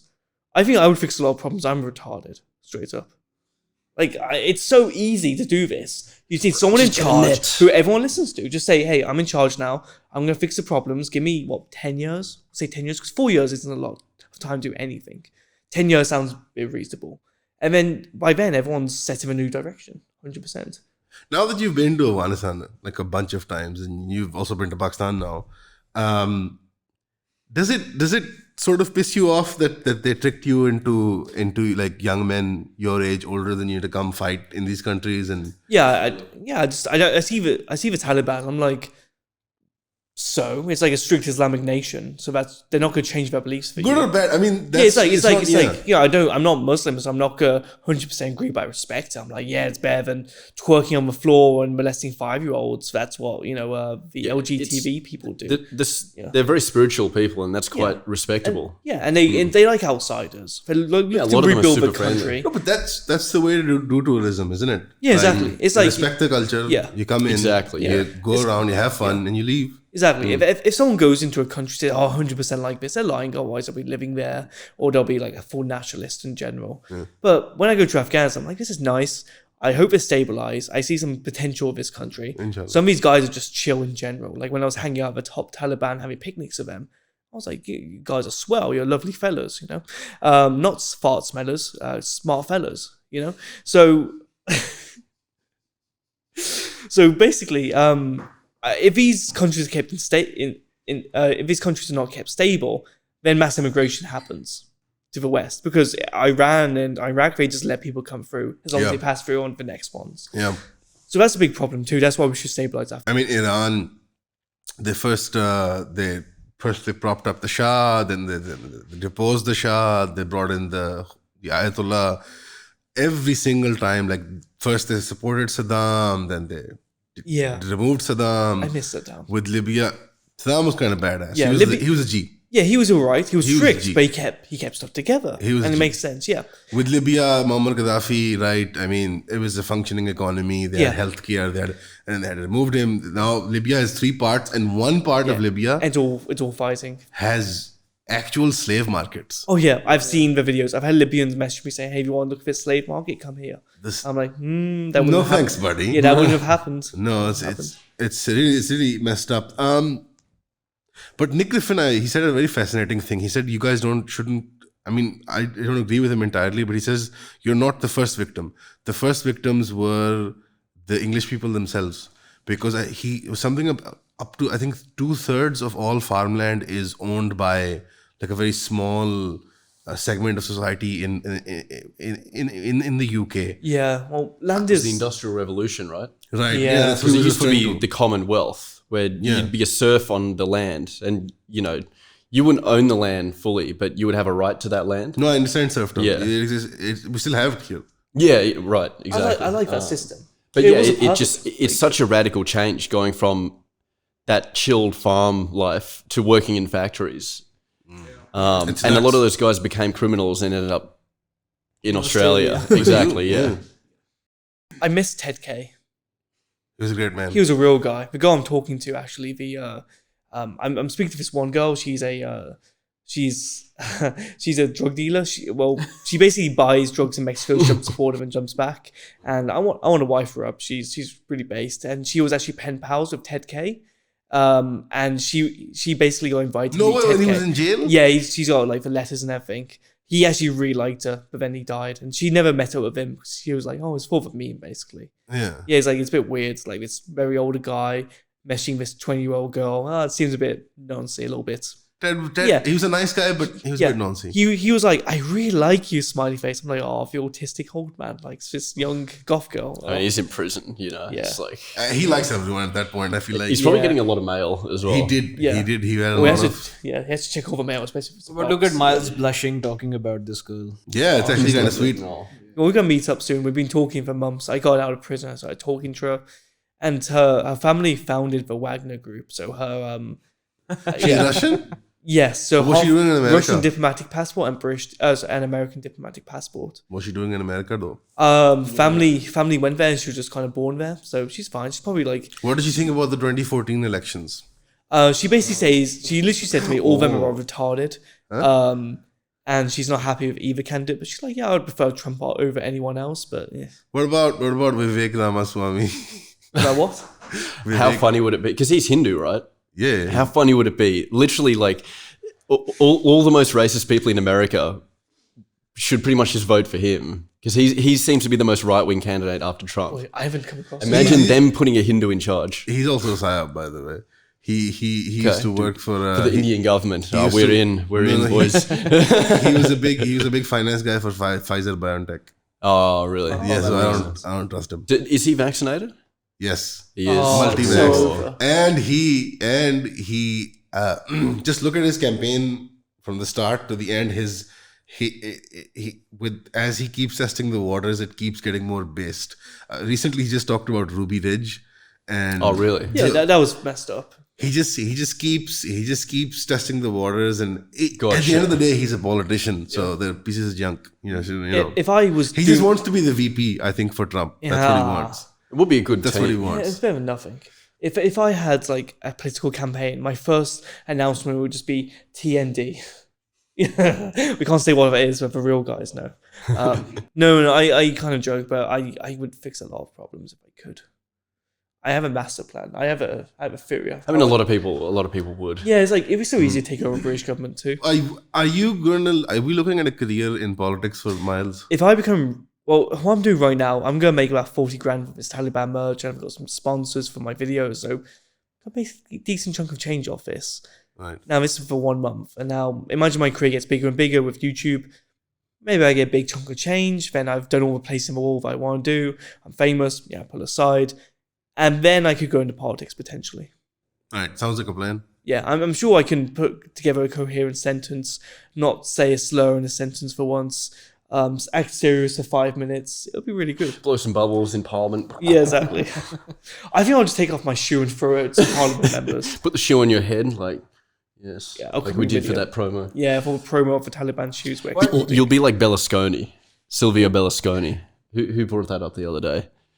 The Italian guy who Yeah, Berlusconi, he was a yeah. singer, then he built a media company, then he used the media company to make himself the prime minister. Yeah, but and he's like a famous. He was like a hedonist. Like Yeah, a lot of scandals. I love it. I love Yeah. Italian politics. It's full of scandals. So it's like a Malabali Mullolini became president on his ultra-conservative viewpoint, laundered half of Parliament's budget for the year, and had gay orgy in the parliamentary building. But he was congratulated and applauded by the general public because he was on top at the time. He was re-voted in a few times until once he put pineapple on pizza, then he was voted out and killed in the streets. That's Italian politics. But apart from politics, like right now, like when you're talking about like, going to what's that island called again with the North Sentinel. North Central Island. North Central Island. Yeah, you mentioned that it was like sort of the last frontier.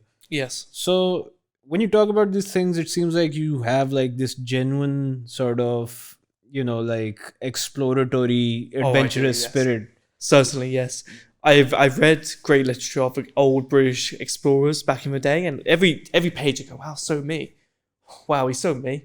And I go through all that stuff, and I've got a genuine desire to see all corners of the earth because God put me on this earth with the ability to see all of it. So I honestly think I've got one life. I'm not a Buddhist where I think in reincarnation, all that nonsense. So I want to see the rest of the world before I die, and I want to tell my grandchildren extreme stories where they think I'm a schizophrenic, but they find out I'm right eventually, or tell them the truth. I want to explore everything, and I want someone to read my Wikipedia in 200 years and go, this guy was batshit insane. But at the same time, I bloody love what he did. He had some crazy escapades, and I want other YouTubers just to go, I can't do that. I want to be the top guy who does everything. He wants to be in a Mad Lads video. Yeah, exactly. Count Dankler in Mad Lads video. Well, Count Dankler, I spoke to him. I said, hey, would I ever be in Mad Lads? He's like, if you die, I'm like, I'm on that path. Do you know about Admiral Byrd? Yes. Yeah, so that guy was crazy, and like he actually led some of the first explorations to Antarctica and the South Pole, and then he met the aliens, but he left that part out of the book. But is that like sort of the future you envision for yourself? Yes. So there's this one airport in northern Canada. You know where you look in Canada, guys, and you see all these islands on top that no one knows what goes on. So near the line below the line that separates, that straight line that separates Canada and the US, 50% of the population live, and if you go up far up north, no one lives there. So if you go all the way to this airport called George Floyd or something. I call it George Floyd Airport. There's like a population of 500 or whatever. And then 500 miles is the northernmost point in Canada, which has an Air Force base, a military base called Alert. And it's a nuclear alert station just in case the Russians send a missile from the North Pole and they can detect it early and alert the Canadians or whatever. Now, that place is very isolated. So I emailed the Canadian government going, hey, bro, want to let me in? And they said, nah, it's restricted, isn't it? And I said, is there a fence though?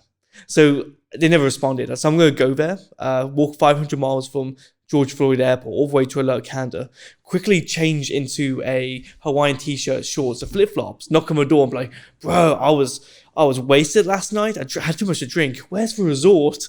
I'll play a little prank, but it'll be an amazing adventure. It'll be over 4 months in the Arctic. I'll need a team. I'll need sled dogs. I would need to learn some Arctic survival stuff. I'll need weapons. It would need to be meticulously planned out. I'm slowly picking it through, but it's a real project.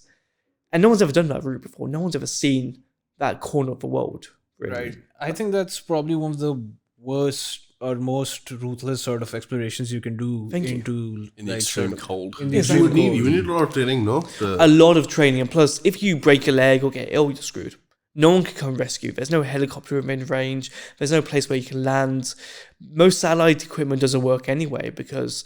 So do you wanna pivot this into like a career where you do this like once a year, you prepare for a thing, train? Yeah, I want a few $1 million in my pocket. Then I can go, I can do this once a year because then I'll have a family of like 6 plus. Because I want to repopulate England with English people. Shout out to drug dealer girl. If you're looking to get wife. No, she definitely said so. So you never know, it might not work out. No hard feelings. She's definitely not a psyop. She's definitely not. Well, I'll marry the Funded by Fed. the state. I'll marry the Fed. It'll be like Mr. and Mrs. Smith. You know that movie? Yeah. It'll be the same thing. They're remaking the Mr. and Mrs. Smith movie with this is what you would look like if you were black or Chinese. Yeah, exactly. They've actually done that, by the way. Speaking of that, I love that Twitter guy who just finds any woman's selfie or any Jewish person's selfie, say, this is what you look like if you're black or Chinese, and just photoshops them terribly. It's perfect. That guy's a genius. Do you think that there's places that have been explored before but need to be, like you said, with the vlogging scene and the travel tourism scene online, it's already boring. It's not they don't really get into the weeds. Like you get in people's faces. You really like ruffle people's feathers, annoy them. You're very glib, you're very confident, and that's a really different you. I know people. No, you're not, we don't find you annoying, but I think the way that you approach this is very unique. Is like you try to pester people, and you really want to get the truth. Yeah, you get a different angle on it, right? You just take something to the next level. Do you think there's places that have been explored, and you think maybe this has been done wrong? I have to do it right. Most places have been explored, and they haven't been completely documented on video, if you get what I mean. So, for example, China shares a border with Afghanistan. It's the Wakhan corridor, 50 miles into the Wakhan corridor. Yeah, it's like 100 miles of nothing. There's no river, there's no trees, there's no civilization there. Marco Polo went through that route, and he drew a map of all the buildings, and there's been no extra buildings for the last 1,000 years. Some might still be there. Yeah, there might be one UN building or something that they've built, or whatever. It's a very remote region, beautiful, but it's very hard to navigate. And no one's been to the Chinese border officially from the Afghan side since 1947. One grainy black and white photo exists, so I'd love to document it. But if you look on Google Maps, and this is very interesting, gentlemen, if you look on the satellite imagery, you can see there's a footpath, and you think, okay, well, why is that there? And if you look on satellite, if you look at the data where people have walked, so like Google footsteps and all this other stuff. If you walk somewhere with an Android phone long enough, Google recognizes a footpath. And it's the same thing on this part here. They recognize it as a footpath. And I'm thinking, why is someone walking all the way here to the Chinese border? And they're clearly smugglers. Maybe 100%. Yeah, they're smugglers. So I want to go there and just. Do you like smuggling routes? There's a bunch in Pakistan that are going to Afghanistan. Yeah, to be fair, there's like hundreds of those, isn't there? There's some that go into Iran as well. Yeah, no one recognizes the borders, do they? And plus, the government doesn't really care. Because these countries never existed in these geographical. These borders are kind of made up. So like a lot of people, so they have like Who made them? the British Empire. Basically. But why don't you guys just change it? We're actually hoping to change it. We are Why actively is it so long? trying. We're trying. We're hoping for some sort of That's why we have an army. Stanistan Federation, confederation, like a loose confederation. Yeah. Stanistan, you never heard of this? It's all the Stan countries. All the together. stands. I just stand like, that, yeah. Yeah, you stand there, Stand, right? stand. Stanistan. When English stand. Let's do it. Stanistan. Stan means Bring land. by back the way. Khorasan. Yeah. Huh? Land of- Bring back Khorasan. Kunistan. Khorasan, you know? Yeah. Yeah. Yeah, Magic. ISK member right here. Magic. We would like to get rid of these borders. Yes. And we would like to see you explore these places again. What about Pakistan? Have you ever thought about Pakistan? Anything that you want to explore here? Balochistan? Or Yeah, I'd love to go to the airport and leave. Not joking. No, it's honestly, it's very lovely. I've seen people who've done most of the stuff over. I've thought about doing like weapons market. Yeah, they make weapons. So do most countries. They shut it down also. Yeah, it's like nothing extreme, you know. I mean, I struggled to get an RPG in Pakistan. I'm like, what does it have to do nowadays to get Pakistani RPG if the East has fallen? You know. Come on, guys. You know, Yeah, it's if you actually gave us some time to prep for this thing, you could actually hook you up with like the army. So I've got a few guys. How long would it take? Yeah, they would. Need We do it now. Well, they see that I'm friends with Taliban. They might think That's gonna be be a Yeah, problem. But if you planned this like a couple of weeks in advance at least, the thing was actually with Afghanistan you had planned, didn't pan out unfortunately. Yeah, the Taliban were like, yeah, these RPGs are very old, so it might blow up your hands off. Yeah, I don't think they're gonna give you the mint condition ones that Biden left them. Yeah, but not the RPG 7s. I mean, we spoke to a lot of people there. Like some of these guys are like 20-year-old soldiers, and they're just like, yeah, I've got one at home. I got a We few just in the needed house. permission. It's not like about the RPG because a lot of people apparently have them. Yeah. But it's like everywhere. getting permission. Same to here. shoot. People have the weapons, but there's really tough. That is an infringement of rights. anti-terrorism laws. That is communism. I actually agree with you. If you want to do this shit, you should go to America. Honestly. Yeah, well, my visa, I mean, yeah, my they visa can, got they denied can to buy them. America. Huh? My visa got denied to America. I don't imagine why. So I got to Switzerland after Romania, after speaking to Andrew Tate. Was on a flight to America to meet what's that? Who's that guy? Tucker Carlson. Tucker Carlson. I was on way to go on him. Yeah, exactly. You And gonna then- be on Tucker Carlson? Yeah, then I was in the Swedish Switzerland airport, and my ESTA visa got revoked. I got an email coming through saying, yeah, visa's no longer valid. So I'm like, crap. Went to the embassy to apply, and they were like, what are you doing in Afghanistan? I'm like, oh, I might be a gold mine and sovereign wealth fund and friends of the Taliban, but it's fine. It's nothing dodgy, and I'm a Catholic nationalist. And they were like, sure, man, sure. When they called up Tucker Carlson's contact, said, hey, we got this like retarded British guy over here who's saying he's going to meet you. And they're like, yeah.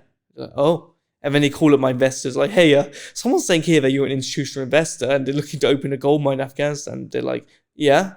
And then they denied me saying, we believe you're going to work in the US. We're not allowing you in.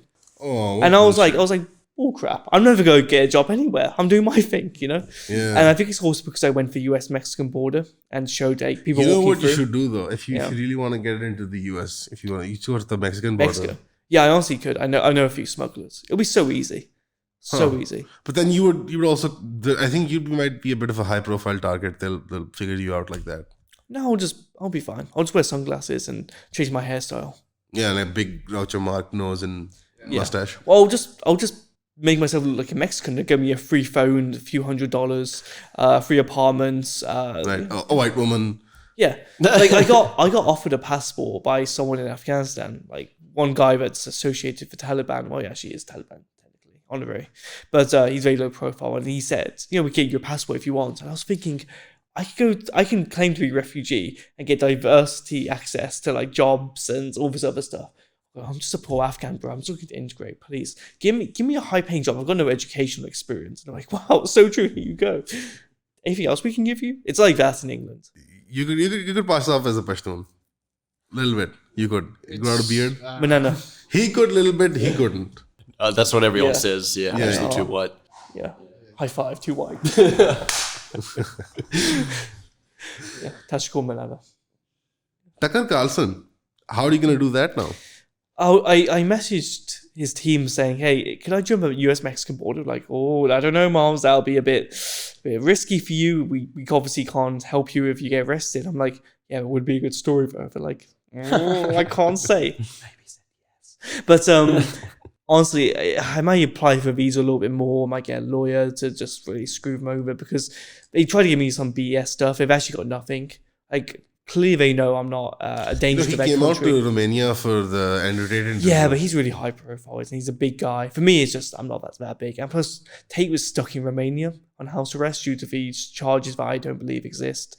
He didn't commit them.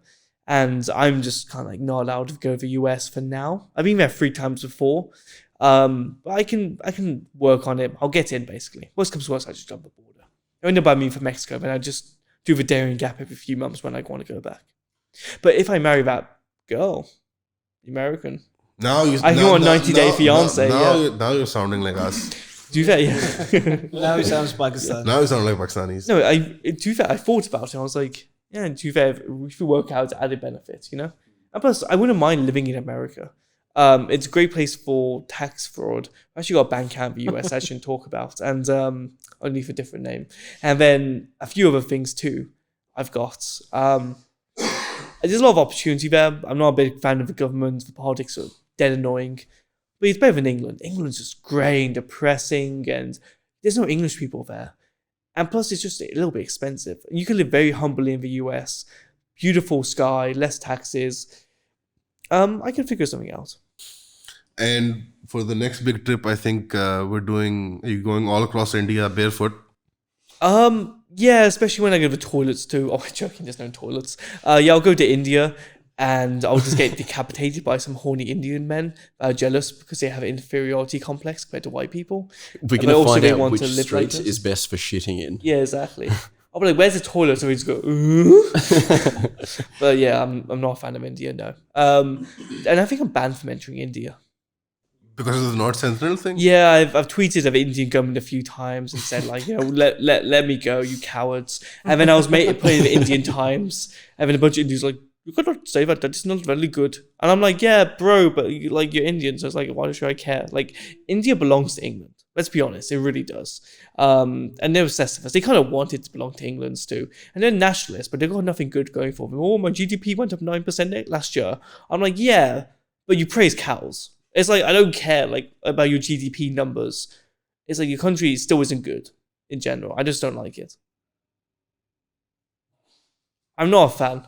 I mean, one struggle. That's the perfect thing to say on a Pakistani podcast. Yeah, exactly. Yeah. ISI, pay me. Then he goes to India. He goes to India next month and he's like, oh yeah, those Pakistanis. Oh. Yeah. Oh, terrible. I was Bangladeshians. Terrible. Yeah. Making clothes and stuff. Weird enclaves in your country. Yeah. You're going to India soon though. Potentially. Good luck with this podcast. Thank you. Yeah. Shukriya. If they find out, shukriya. You know, that's being an explorer. You just, you know, you can be critical of a country and still get along with them. Aren't you meeting other white women in India? Potentially. Yeah, you can meet your future wife there. Yeah, it spills your wife. That's really base, isn't it? Yeah, some white woman who hasn't shaved her pits and, you know. Oh, no. Not a those hippie. Are the kinds of white women, not a typical hippie white woman. I know what you mean, though. Oh. I want to go find myself. I want to travel. Like, those types of women you always find on Tinder. I want to get cultured. Yeah. Like, oh my God. I love to travel. I love to find myself. And like, it means I want to have sex everywhere. It's like, I want to find myself and like, I want to travel. I want free drinks. And I like, want experiences. I want to travel and like a local. I want to go to a major city and live differently and not chill with them. And like, I just want to see the world, you know? Before I work a job, you're not going to get a job. You know, you got a degree in psychology, you go work at Starbucks. And then, and like, I messaged those women on Tinder before and I would say, you love to travel, come to Somalia with me tomorrow. And they would never message back. And I'm thinking, wow, fake sells, you know? Fake people. They don't have to travel to Somalia. Somalia has come to them. Yeah, true actually. Well, white women, everyone poos on white women, but I think they're actually quite base to some degree. Least likely to race mix. Like, you get a bunch of guys who go to Asia and go, oh, I want a Chinese or I want a Thai wife. I'm like, your kid's gonna be ugly, bro. Your kid's gonna look not good. Not good. It's like you cannot even find a white woman. You're just so desperate. You go to Asia and find a woman who just wants a green card and money. I don't know why you hate on libertarians so much. Why? Why would I not? I mean, all they want is their Asian wife. Well, they just want to lower age consent as well. You pedos, basically. I mean, Javier Milei is a libertarian. Yeah. The Argentina guy. Argentine guy. Yeah, I mean, Yeah. he's a weirdo. It's just a bunch. It's like a kid saying, "Oh, if everyone's happy, you get to do what you want." It's like, no, there's clearly a Oh, morality. I want to be an individual. Meanwhile, there's a group that's trying to kill me. Okay, I'll just be an Yeah, individual. let and everyone die. do what they Okay. want, bro. Nothing's got to take advantage of that. What group's trying to kill them? Uh-huh. Huh? Well, you know, if you're concerned, Strict Muslims too. Some of them. In well, the Europe West are has a trying lot of to kill them, enemies. Yeah. Jews are trying to kill them too. Probably the Hindus if they had a single bone in their body. We're not trying to kill the white people, by the way. We don't mind. Oh, them. you should see Europe, bro. Oh, it's No, not but good. like, okay, so You guys are the good ones. You guys are alright. no, There you go. We got the. I'm glad we got the approval in our own. Yeah. My point is, I think a lot of the immigration, I don't know if this is purposeful, but you get a lot of the lowest income, sort of the weakest members of South Asian. Australia gets Society. the worst of the Irish people. Like I meet Irish people in Europe, and they're actually like normal human beings. In Australia, they're like these degenerate, like crazy What people. about the Abos? The Aboriginals. Yeah. Okay. You What can't say would you anything like about to this, know? can you? I can. Yeah, you get risk. I can. Speak What would you about like it. to know? Yeah, why do they sleep in the road? So Abos are the Aboriginal original people. people Yeah. of Australia. I mean, there's a lot of like people that sleep in parks. Like that's quite a big thing. Yeah. But that's, like, there's stories about how they sleep in roads because they're nice and warm. You know, the asphalt conducts the heat. Yeah. They sleep on it and they get woken up by a car running over them. Sure. They didn't make like I think I looked at the 4chan post about this, but then I did my research, which means Googling for 5 minutes, and I found out they actually invented a bow and arrow and then forgot how to make it. They had no words of a language for left or right. A lot of the tribes, a vast majority of them, actually didn't know the connection between sex and pregnancy. Like, you know, they just thought, oh, pregnancy just happens randomly. They're addicted to sniffing petrol and paint. That's why you can't have a lot of scented petrol within these areas. So on the petrol thing, a lot of the petrol in Northern Australia doesn't have a scent. Like it gets made without a scent. Really? Yeah. So what they do is they break into airports and steal the avgas to sniff it and get high off it, which it seems quite sophisticated, like breaking into an airport. But then you just end up sniffing the petrol. How much money would you earn as a petrol smuggler for? Yeah, you could smuggle some petrol up there. Well, they've got no money. Oh, yeah, no, wait. Your government pays for it from your taxes. That's cringe. It's like, bro, yeah, you want to be independent from us? You're the natives? Oh, that's fine, man. Be completely independent. You get nothing. You have this corner of the land. See how you do. I'm sure you're going to do fine. Really. Well, they had a tough time in Australia with all the wildlife, the mutated alien wildlife that's trying to kill The you. kangaroos. I mean, kangaroos are pretty vicious. Like, Yeah, but we used to have Yeah. malaria in Europe before we eradicated it. We used to have... we used to have a lot of problems in Europe too. We used to have wolves. I think there used to be bears at some point. We've gone mean, through bears, countless yeah. wars. They've had millions of years because they've been there longer than Europeans have been in Europe. They've had millions of years to sort their stuff out, but they just haven't. They just haven't done anything. well, I guess like if you have a system, like you don't necessarily need to build all these big cities in advance when, you know, the weather's always like really hot. And yeah, the wildlife, people say that Australian wildlife is crazy, but I mean, it's not like we've got bears and stuff. Like bears are just crazy. I've had problems with bears in Croatia before. Croatia, yeah. I mean, like all over Europe. But what about like stuff like, you know, spiders and scorpions and all Yeah, that like stuff? there's a lot of spiders, like big ones. That some of them like funnel webs, they'll just shut you down in like half an hour. You know, and people still have like they put them on their hands.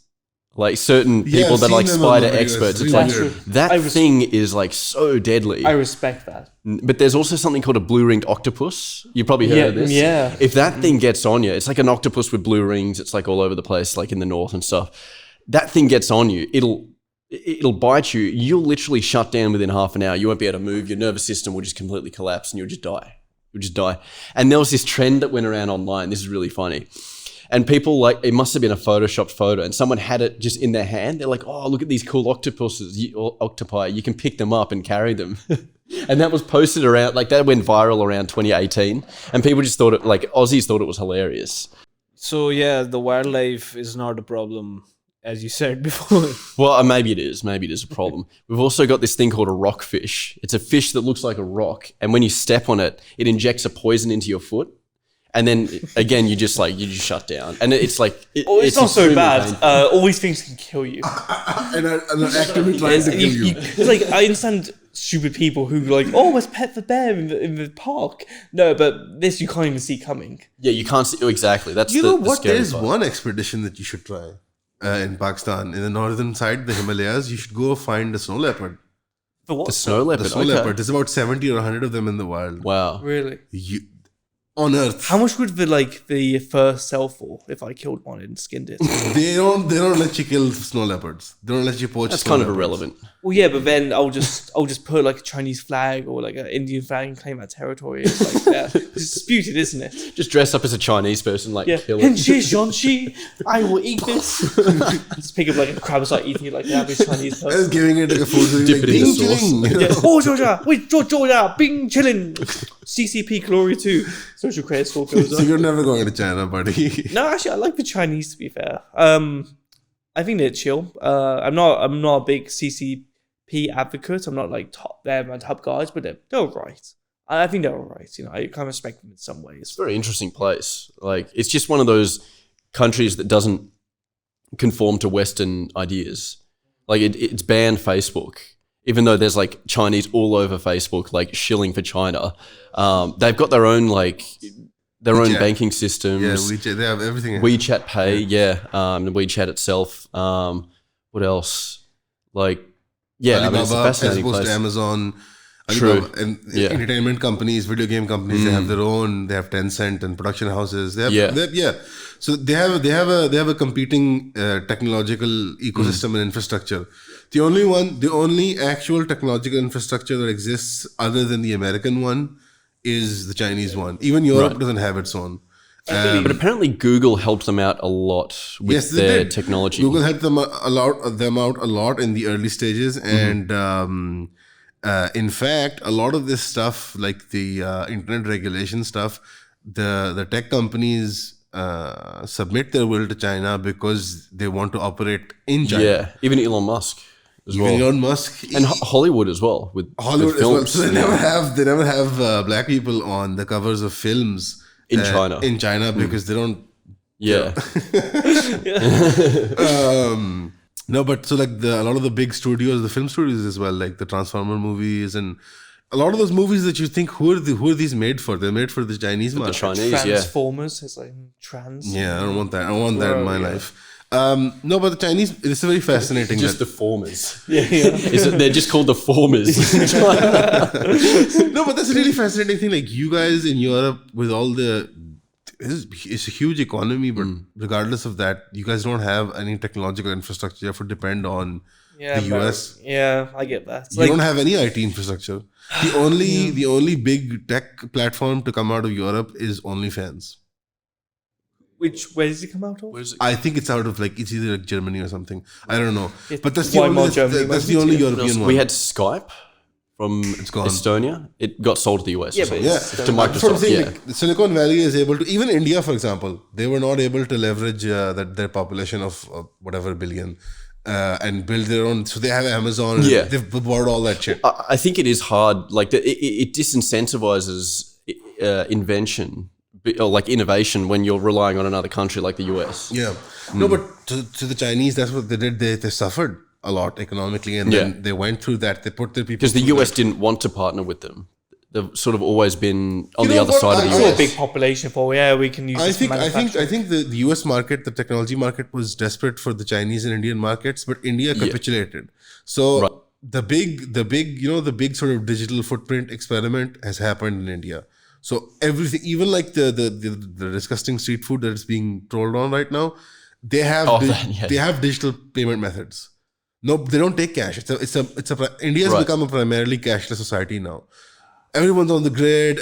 And they think it's a great thing, but the difference is that it's all on American infrastructure. It's all on Silicon Valley infrastructure. The Chinese have their own infrastructure. Yeah, they've Yeah. got their own But infrastructure. it's like they WeChat haven't done anything unique yet. That's the thing. They have, buddy, who- but who you has- have, The Chinese. Yeah, the Chinese usually just copy technology right. in general. They don't have to. So screw innovation. They don't have to.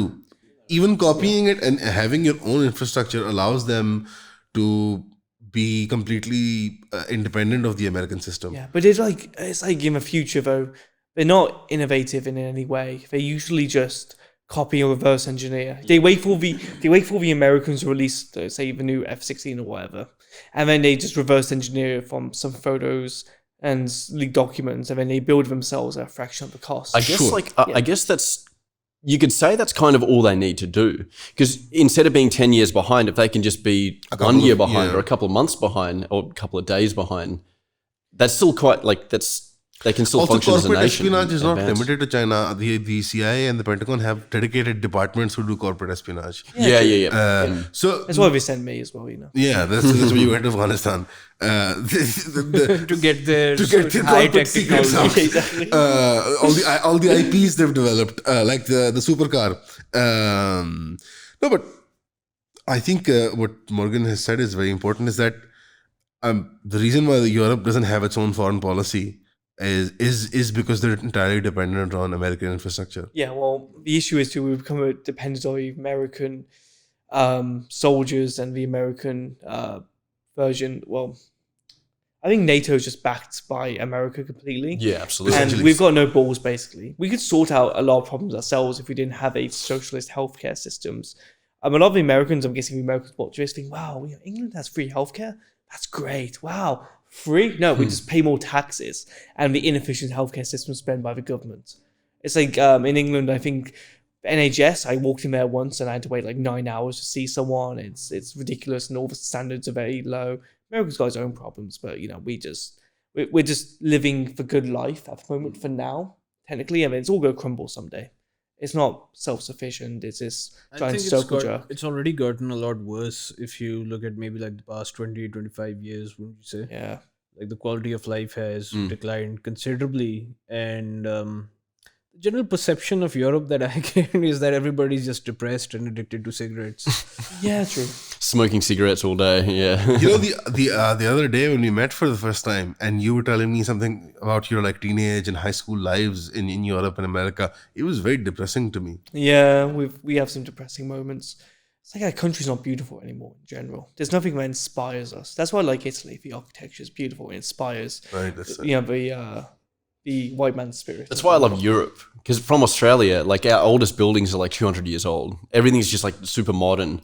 But then you go to Europe and it's like buildings that are like 500 years old, and that's like a new building. It's like, whoa, this is crazy. It's why we don't like Dubai, because it's postmodern, beautiful skyscrapers. I think one of the biggest, the most beautiful monuments in the UK, I think, is the O2 Arena. I think it's a beautiful historical building. And, what's with the disgusting buildings now, by the way? Yeah, we've got loads of concrete and postmodern blocky stuff and glass skyscrapers. Again, no one voted for it, no one wants it. I would build like Oman in some way, traditional, no skyscrapers in general. Like in England, we haven't got the room, but why not use Gothic American architecture? For example, the Art Deco. Yeah, exactly, that type of stuff. Art Deco is what is classical New York stuff. It's very American style. It's very nice in general. It's grand, but it's got detail and it inspires the soul. And you look at it, you think, wow, there's something bigger than me right there. When I look at a glass skyscraper, I go, well, poor bird's gonna fly into it soon. A lot of people here complain about like, when they want to improve our municipal systems and our sort of government structures, they're like, European society figured this out and did this and did that and did the other, and look at their architecture and blah blah blah. A lot of the good architecture, municipal systems, the good stuff that you had out of Europe came out of very conservative, religious Europe, not democratic, liberal Europe. Because they were inspired by God in general, in their heart, which gave him joy and happiness and the idea of beauty. All the nice things that we have as well. So that is actually a very fascinating thing that you said, beauty. The word was beauty. There's a hadith of the Prophet that we believe this is a religious tradition. Is that Allahu Jamal wa yuhibbul Jamal, that Allah is beautiful and He loves beautiful things. So the idea is that divine beauty, anything that's been good in the Muslim world as well, all the architecture that's been good and the infrastructure, canals, road networks, the Silk Route, anything that we've done that was worth doing was done in a religious period and not in this postmodern sort of where we become nation states and liberal democracies, basically. Exactly. So, like a lot of people here are also unable to make sense of the fact that, so like people here will say, "Oh, look, European society is so free. We should try to aspire to be like." I'm like, it's not. Go there. It's a hell now. It's depressing. It's Right. depressing. So this idea, I think, is again, it sounds like it's a white man's burden, but you guys have to become more conservative in societies, otherwise. I cannot become more conservative. I can make other people not possible. conservative. Trust me. I'm holding back on my views on this podcast. Trust me. as societies, Yani, as communities, because So God made all of us in His image, yes, and so therefore what we see is beautiful. Most God of sees us. as beautiful. Yeah, not the others. No, sorry. But what we see as beautiful, such as architecture, that's nice. God must think is beautiful too, and all this non-religious architecture is not beautiful, so therefore it's different to God, so therefore it needs to be demolished. Simple as. like if you look at communist countries, like the brutalism in their architecture, Yeah. it's They used genuinely to be- horrifying. Yeah. It used to be seen as futuristic, and I can understand if you put a twist on it, maybe, or it's just it's one regional thing. It could be nice, but no, I just don't like it. Have you guys been to Budapest before?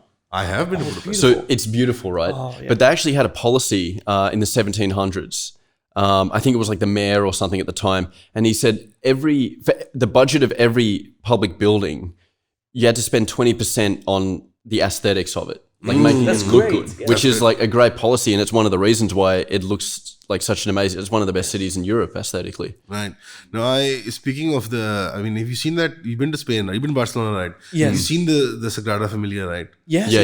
It's insane. amazing. It's Unfinished, insane. but yeah, it's insane. They're still working on it. It's crazy. Yeah. No, Well, because the but that's Spanish the- are always asleep, aren't they? Yeah, they're all They're like, it's wake up taken at like 10, it's 300 12 years. o'clock, lunch now. Oh, lunch. No, that's the thing. There's this idea in this modern brutalism. If we stick to architecture, that it's all about efficiency and managing resources. It's about some government bureaucrat deciding, what to allocate and when to allocate and where.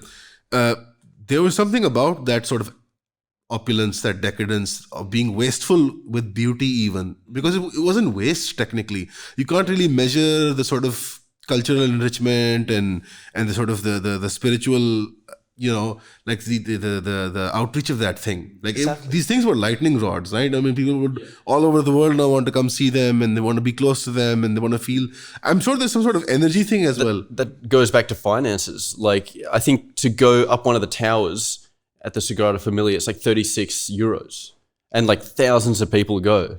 Like millions of people go. So like they're aesthetically pleasing, but they make the money because people want to see them. It's why In the back, yeah. it's why the Chinese are so soulless as people. I don't know if it's chicken or the egg thing, but it's because they have ugly architecture in general. The Chinese do, and that's why it's always made of like pot noodles or something. So you see most TikTok. That's videos. why they've got to eat all But the it's like- crazy animals. yeah, So they it's need either- some like. Well, Yeah. traditional That- Chinese architecture was beautiful. Yeah. very beautiful. Have you Yeah, seen traditional true. stuff? But they were very religious and Yeah, spiritual like back pre. They were, Great they But were. Lake. now they Post-communism, you mean? Yeah, like most post-communism atheists is are baby crazy. eaters, and to be fair, the Chinese eat anything, so I wouldn't put it past them. But it's true. But have you seen the? I won't go into it, but this is why there's such a big Christian underground movement, but the CCP keep destroying it. I see China becoming a majority Christian country if they stop keeping the real Brother. down, basically, in the system, and. I think we've got a better foothold there than you. Well, Yeah, not- the Muslim foothold is big. Yeah, how's that going? How's that going, guys? How's that going? Yeah, One struggle, brother. yeah. One struggle, yeah. No, Yeah, actually, you can keep a little ugly desert area. We'll keep a nice coastal area. Yeah, we're mostly in East Turkestan is mostly desertified, isn't it? Yeah. Yeah. So, hot areas. so all these Muslim nations are seeing like a genocide going on with the Chinese, and they're like, "Yeah, we'll do business with you." Yeah, that's messed Yeah, up. That's really messed up. like, you have nukes, don't you? Yeah, we do. Simple as. Why do you just nuke a line straight across? So separate China a little bit, and then just be like, "Oh, Uyghurs, come on through," and then it'll take the Chinese like a few hundred years to cross that line. I think you should be. I think there should be a separate foreign policy school for like, the Lord Miles foreign IOTJ. policy school. I like General McCarthy. It was like, hey, why don't we just nuke the Chinese and it'll stop them coming across into North Korea, and then North Korea wouldn't be a thing now. It'll be great. I could have solved the North Korean crisis. Millions of people would have been free living in a prosperous society thanks to me. Actually, no, I do like North Korea. You want to go to North Korea? I actually do like North Korea. North Korea's Base. great. Yeah, Yeah. base. South Koreans are like, hey, I want to get my 4-year-old plastic surgery, and yeah, you can't become an entrepreneur. You have to go to Chingwang Bing Bong school. You have to study 20 hours a day, and you have to have no childhood. Hey, why is a society creative? Yeah, you must be a social influencer too. Otherwise, great shame on family. And yeah, you must watch K-pop, and that's great. K-pop's really good, obviously. You know, it's not soulless even, depressing. Yeah, and I wonder why the Korean population is declining. Yeah, exactly. Yeah, Is there any other culture left that we haven't shit on? Japan. Japan? Do you want to shit on Japan? Anime? What do you think about anime? you know, I like anime. I like Death Note. That's a cool anime. I like a few others. You know, Attack on Titan. For us, early season, I watched it. I was like, yeah, that's kind of cool. Like, good concept. But all the other stuff's like, oh, I'm a tentacle monster about to molest a 14-year-old girl who's actually a 3,000-year-old demigod. I'm like, you pedo, just get a wife. Like, go to the gym or something. In general, you know, like these Japanese men, they just don't understand how women work. Like, they're incels in some ways. Like the hikikomori, I'm like, bro, if my kid said, hey, I don't want to go outside, I'm going to spend 7 days in the house, I'm not going to do anything in my life, I'm just going to grab him and drag him outside physically. I'll be like, hey, this is how you talk to women, this is how you talk to people. Clearly I failed you as a parent. I'm going to tell you how to socialize, and I'm going to help you out, and all sorts of other stuff. But how do you go from invading China, trying to invade Australia, invading like a lot of people? You get nuked twice. So you think that's what sort of I think it broke their shocked? psyche. It shocked them. Yeah, Like I broke think the that, psyche. and then just the humiliation of having the imperial, The emperor. Yeah. I think Yeah. just the Americans broke that society mentally. I think Wow, I in think one this- generation, kind of. I've actually Completely. heard a theory that, you know, like a lot of this, you know, like the concept of moe, like anime is like moe if it's like really cute with like Kawaii. the big eyes, or like kawaii. Kawaii. They say that's Yeah. because that's like compensation for the horrors of like the Second World War, and like the So World they're War II is deliberately based, there's using no the anime horrors.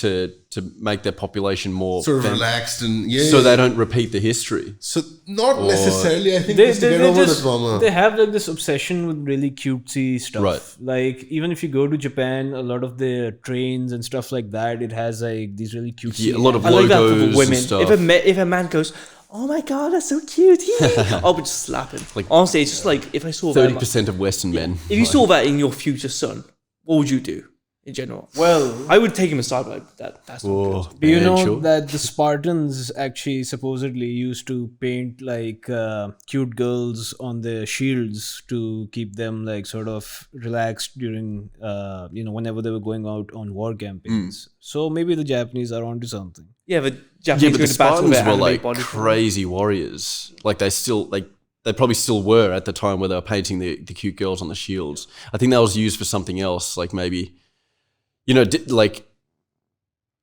maybe to help PTSD or something, or, to take their mind off the actual war itself that they were fighting. There was no PTSD back then, I think. Yeah, It I was mean, very rare because they You were think they just kill people and they were like, they weren't machines. They weren't machines of I mass think destruction. PTSD is like yeah. the first name for PTSD was shell shock. Yeah, from World War Shell One. shock, The yeah. machines and the constant exposure. The- Most also the- battles would be like a day. Also the max. auditory element of the Yeah. explosives and the light element. I think it wasn't. Yeah. I've got a theory about the Chinese and East Asians in general. Not even a theory. It's a fact. It's a fact. It's a fact now. My results have come through on my study that I've thought about for 5 minutes or 20 seconds. So the reason they're all into cutesy stuff is because it's a polar opposite into being very aggressive, angry. And you know what that syndrome is? Having a small dick like most East Asians. One, they got angry because they had small penises. And, imagine you first come across Europeans, you're like, bro, you are huge. You are bigger than us. And you're more powerful in every way. This is like a big shock to our culture. It's a big L. Imagine you were like an Aboriginal, thinking, oh, I'm the best Aboriginal. But then you found out you're nothing compared to anyone else in the world. You know what I mean? It's like, it sucks. It's like Then what about when the Europeans discovered the Africans?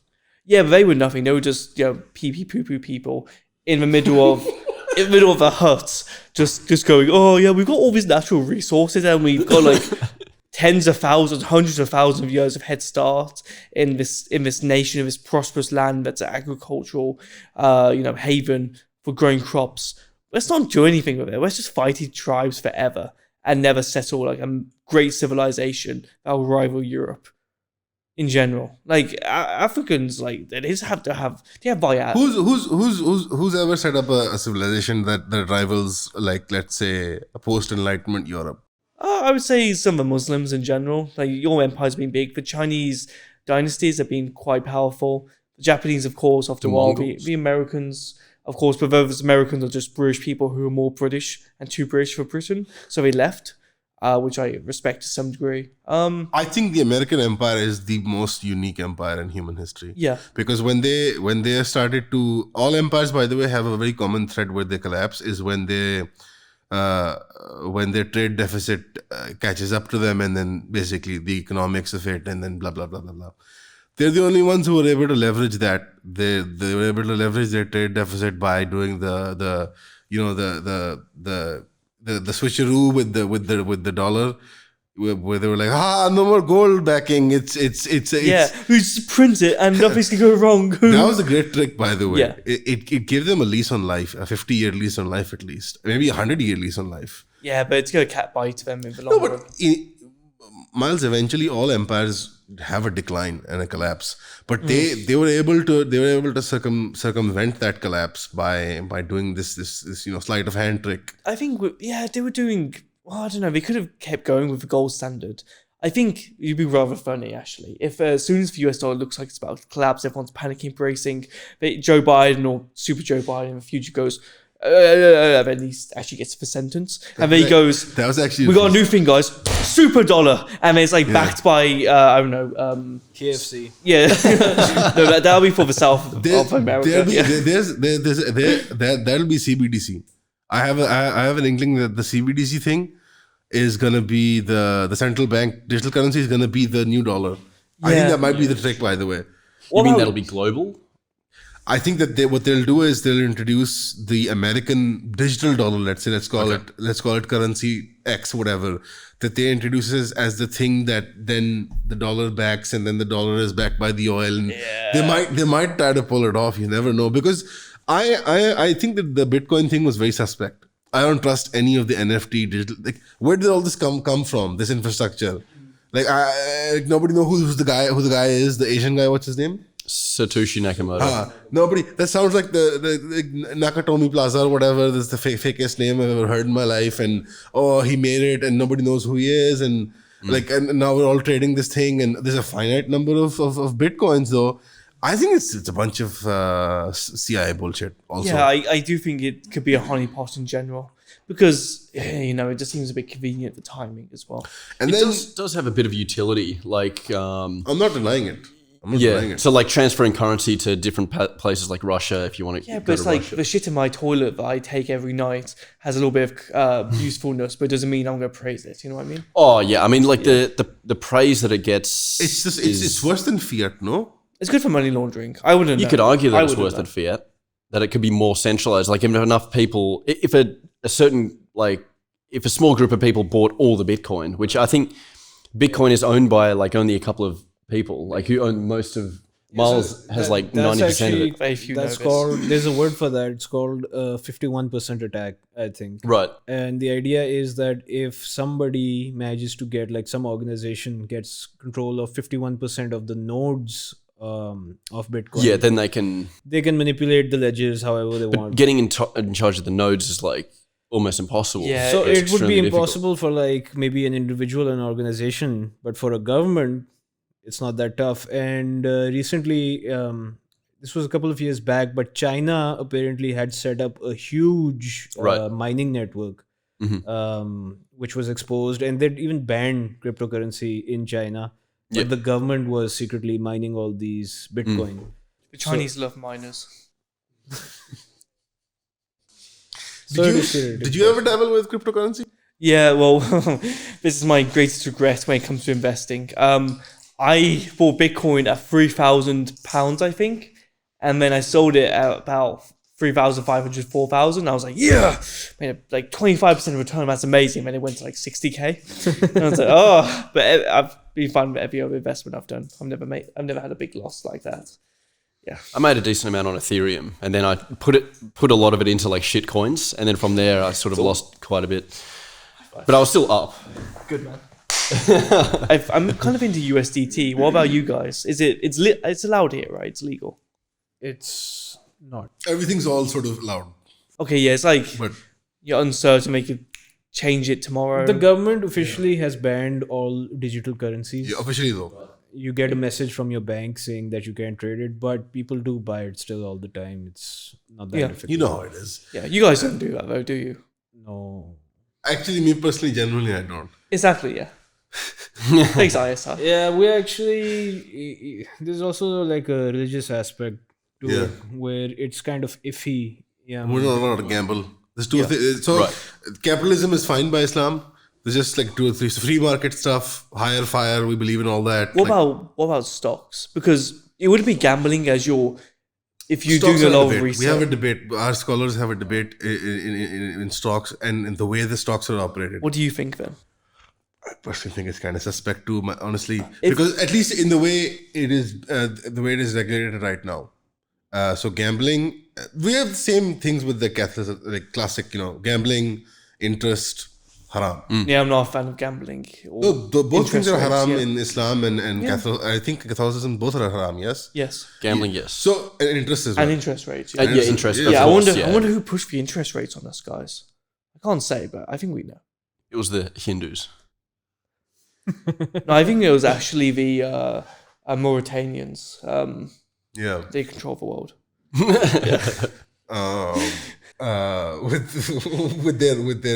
With their few existing open slave markets, they still have one, by the way, in Mauritania. I think like 10%. How much? What are their rates? I would know.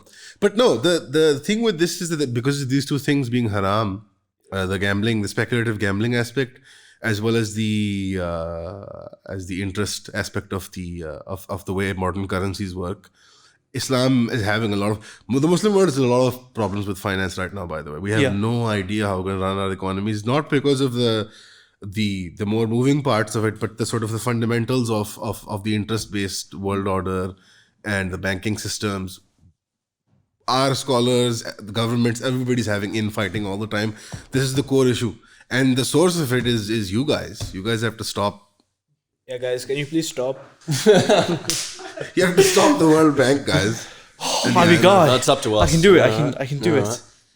It's just you two specifically, by We the need way. we need support, okay, guys. Like, here's my PayPal link. Yeah. Just send us some support. Yeah. We'll get it done. ISI, GDI, all the other intelligence agencies in the Muslim world. I'm your top guy. I can help you out. One struggle. Just go into the World Bank, but with a suit of armor. Yeah. And, just. And his shut man down just this walks in and he's like, I'm here to chew bubblegum and kick some ass. And I'm all out of bubblegum. I'll just go to the World Bank and be like, hey guys, I love gay pee pee poo poo butt sex. And Satan, hell Satan, Anyway, can I have like 10 trillion? There's a people I want to oppress. And I'll say they're liberating them. Wink, wink, But I want to oppress some people. I need some money. I need to create a fake stadium in South Sudan, and we need to money launder it. I mean, give it to our donors and all this other stuff. And also, did I say I love Israel? Yeah, 100%, guys. Give me money. That's what you'll say to the World Bank to get anything. I think that's how it goes. Most meetings. I couldn't say no to that application. Did you say you loved Israel? Just for the video. Yeah. I can't say my opinions on that place that isn't really a country, but Yeah. I couldn't agree further. Well, I think the podcast has degraded to the point that, the point we of no have to return. stop it. North Central Ireland didn't even get discussed. It's so over. But, Miles, thank you so much for coming on, man. Thank you so much for coming Thanks on. for coming on. I was just getting started. Well, thanks for having me. Can I go home, please? It's been a few days. No one knows where I am. Can we have some food? About 8 months, I think. Thank you. That's my We'll be first fine. water. Okay. 8 Miles, months. Morgan, you guys have been great. I hope you enjoy the rest of your trip in Pakistan. It'll be 6 or 8 months, and then you can go back. Well, thank you very much. I can't wait to eat some Pakistani food and get food poisoning. Can't wait to breathe in the smog in your region. It's actually generally nice. Thanks for having me as well. It's a lovely thank you so much. podcast. Thank you, Thanks so much for Morgan. coming Thanks, on. boys. Anytime.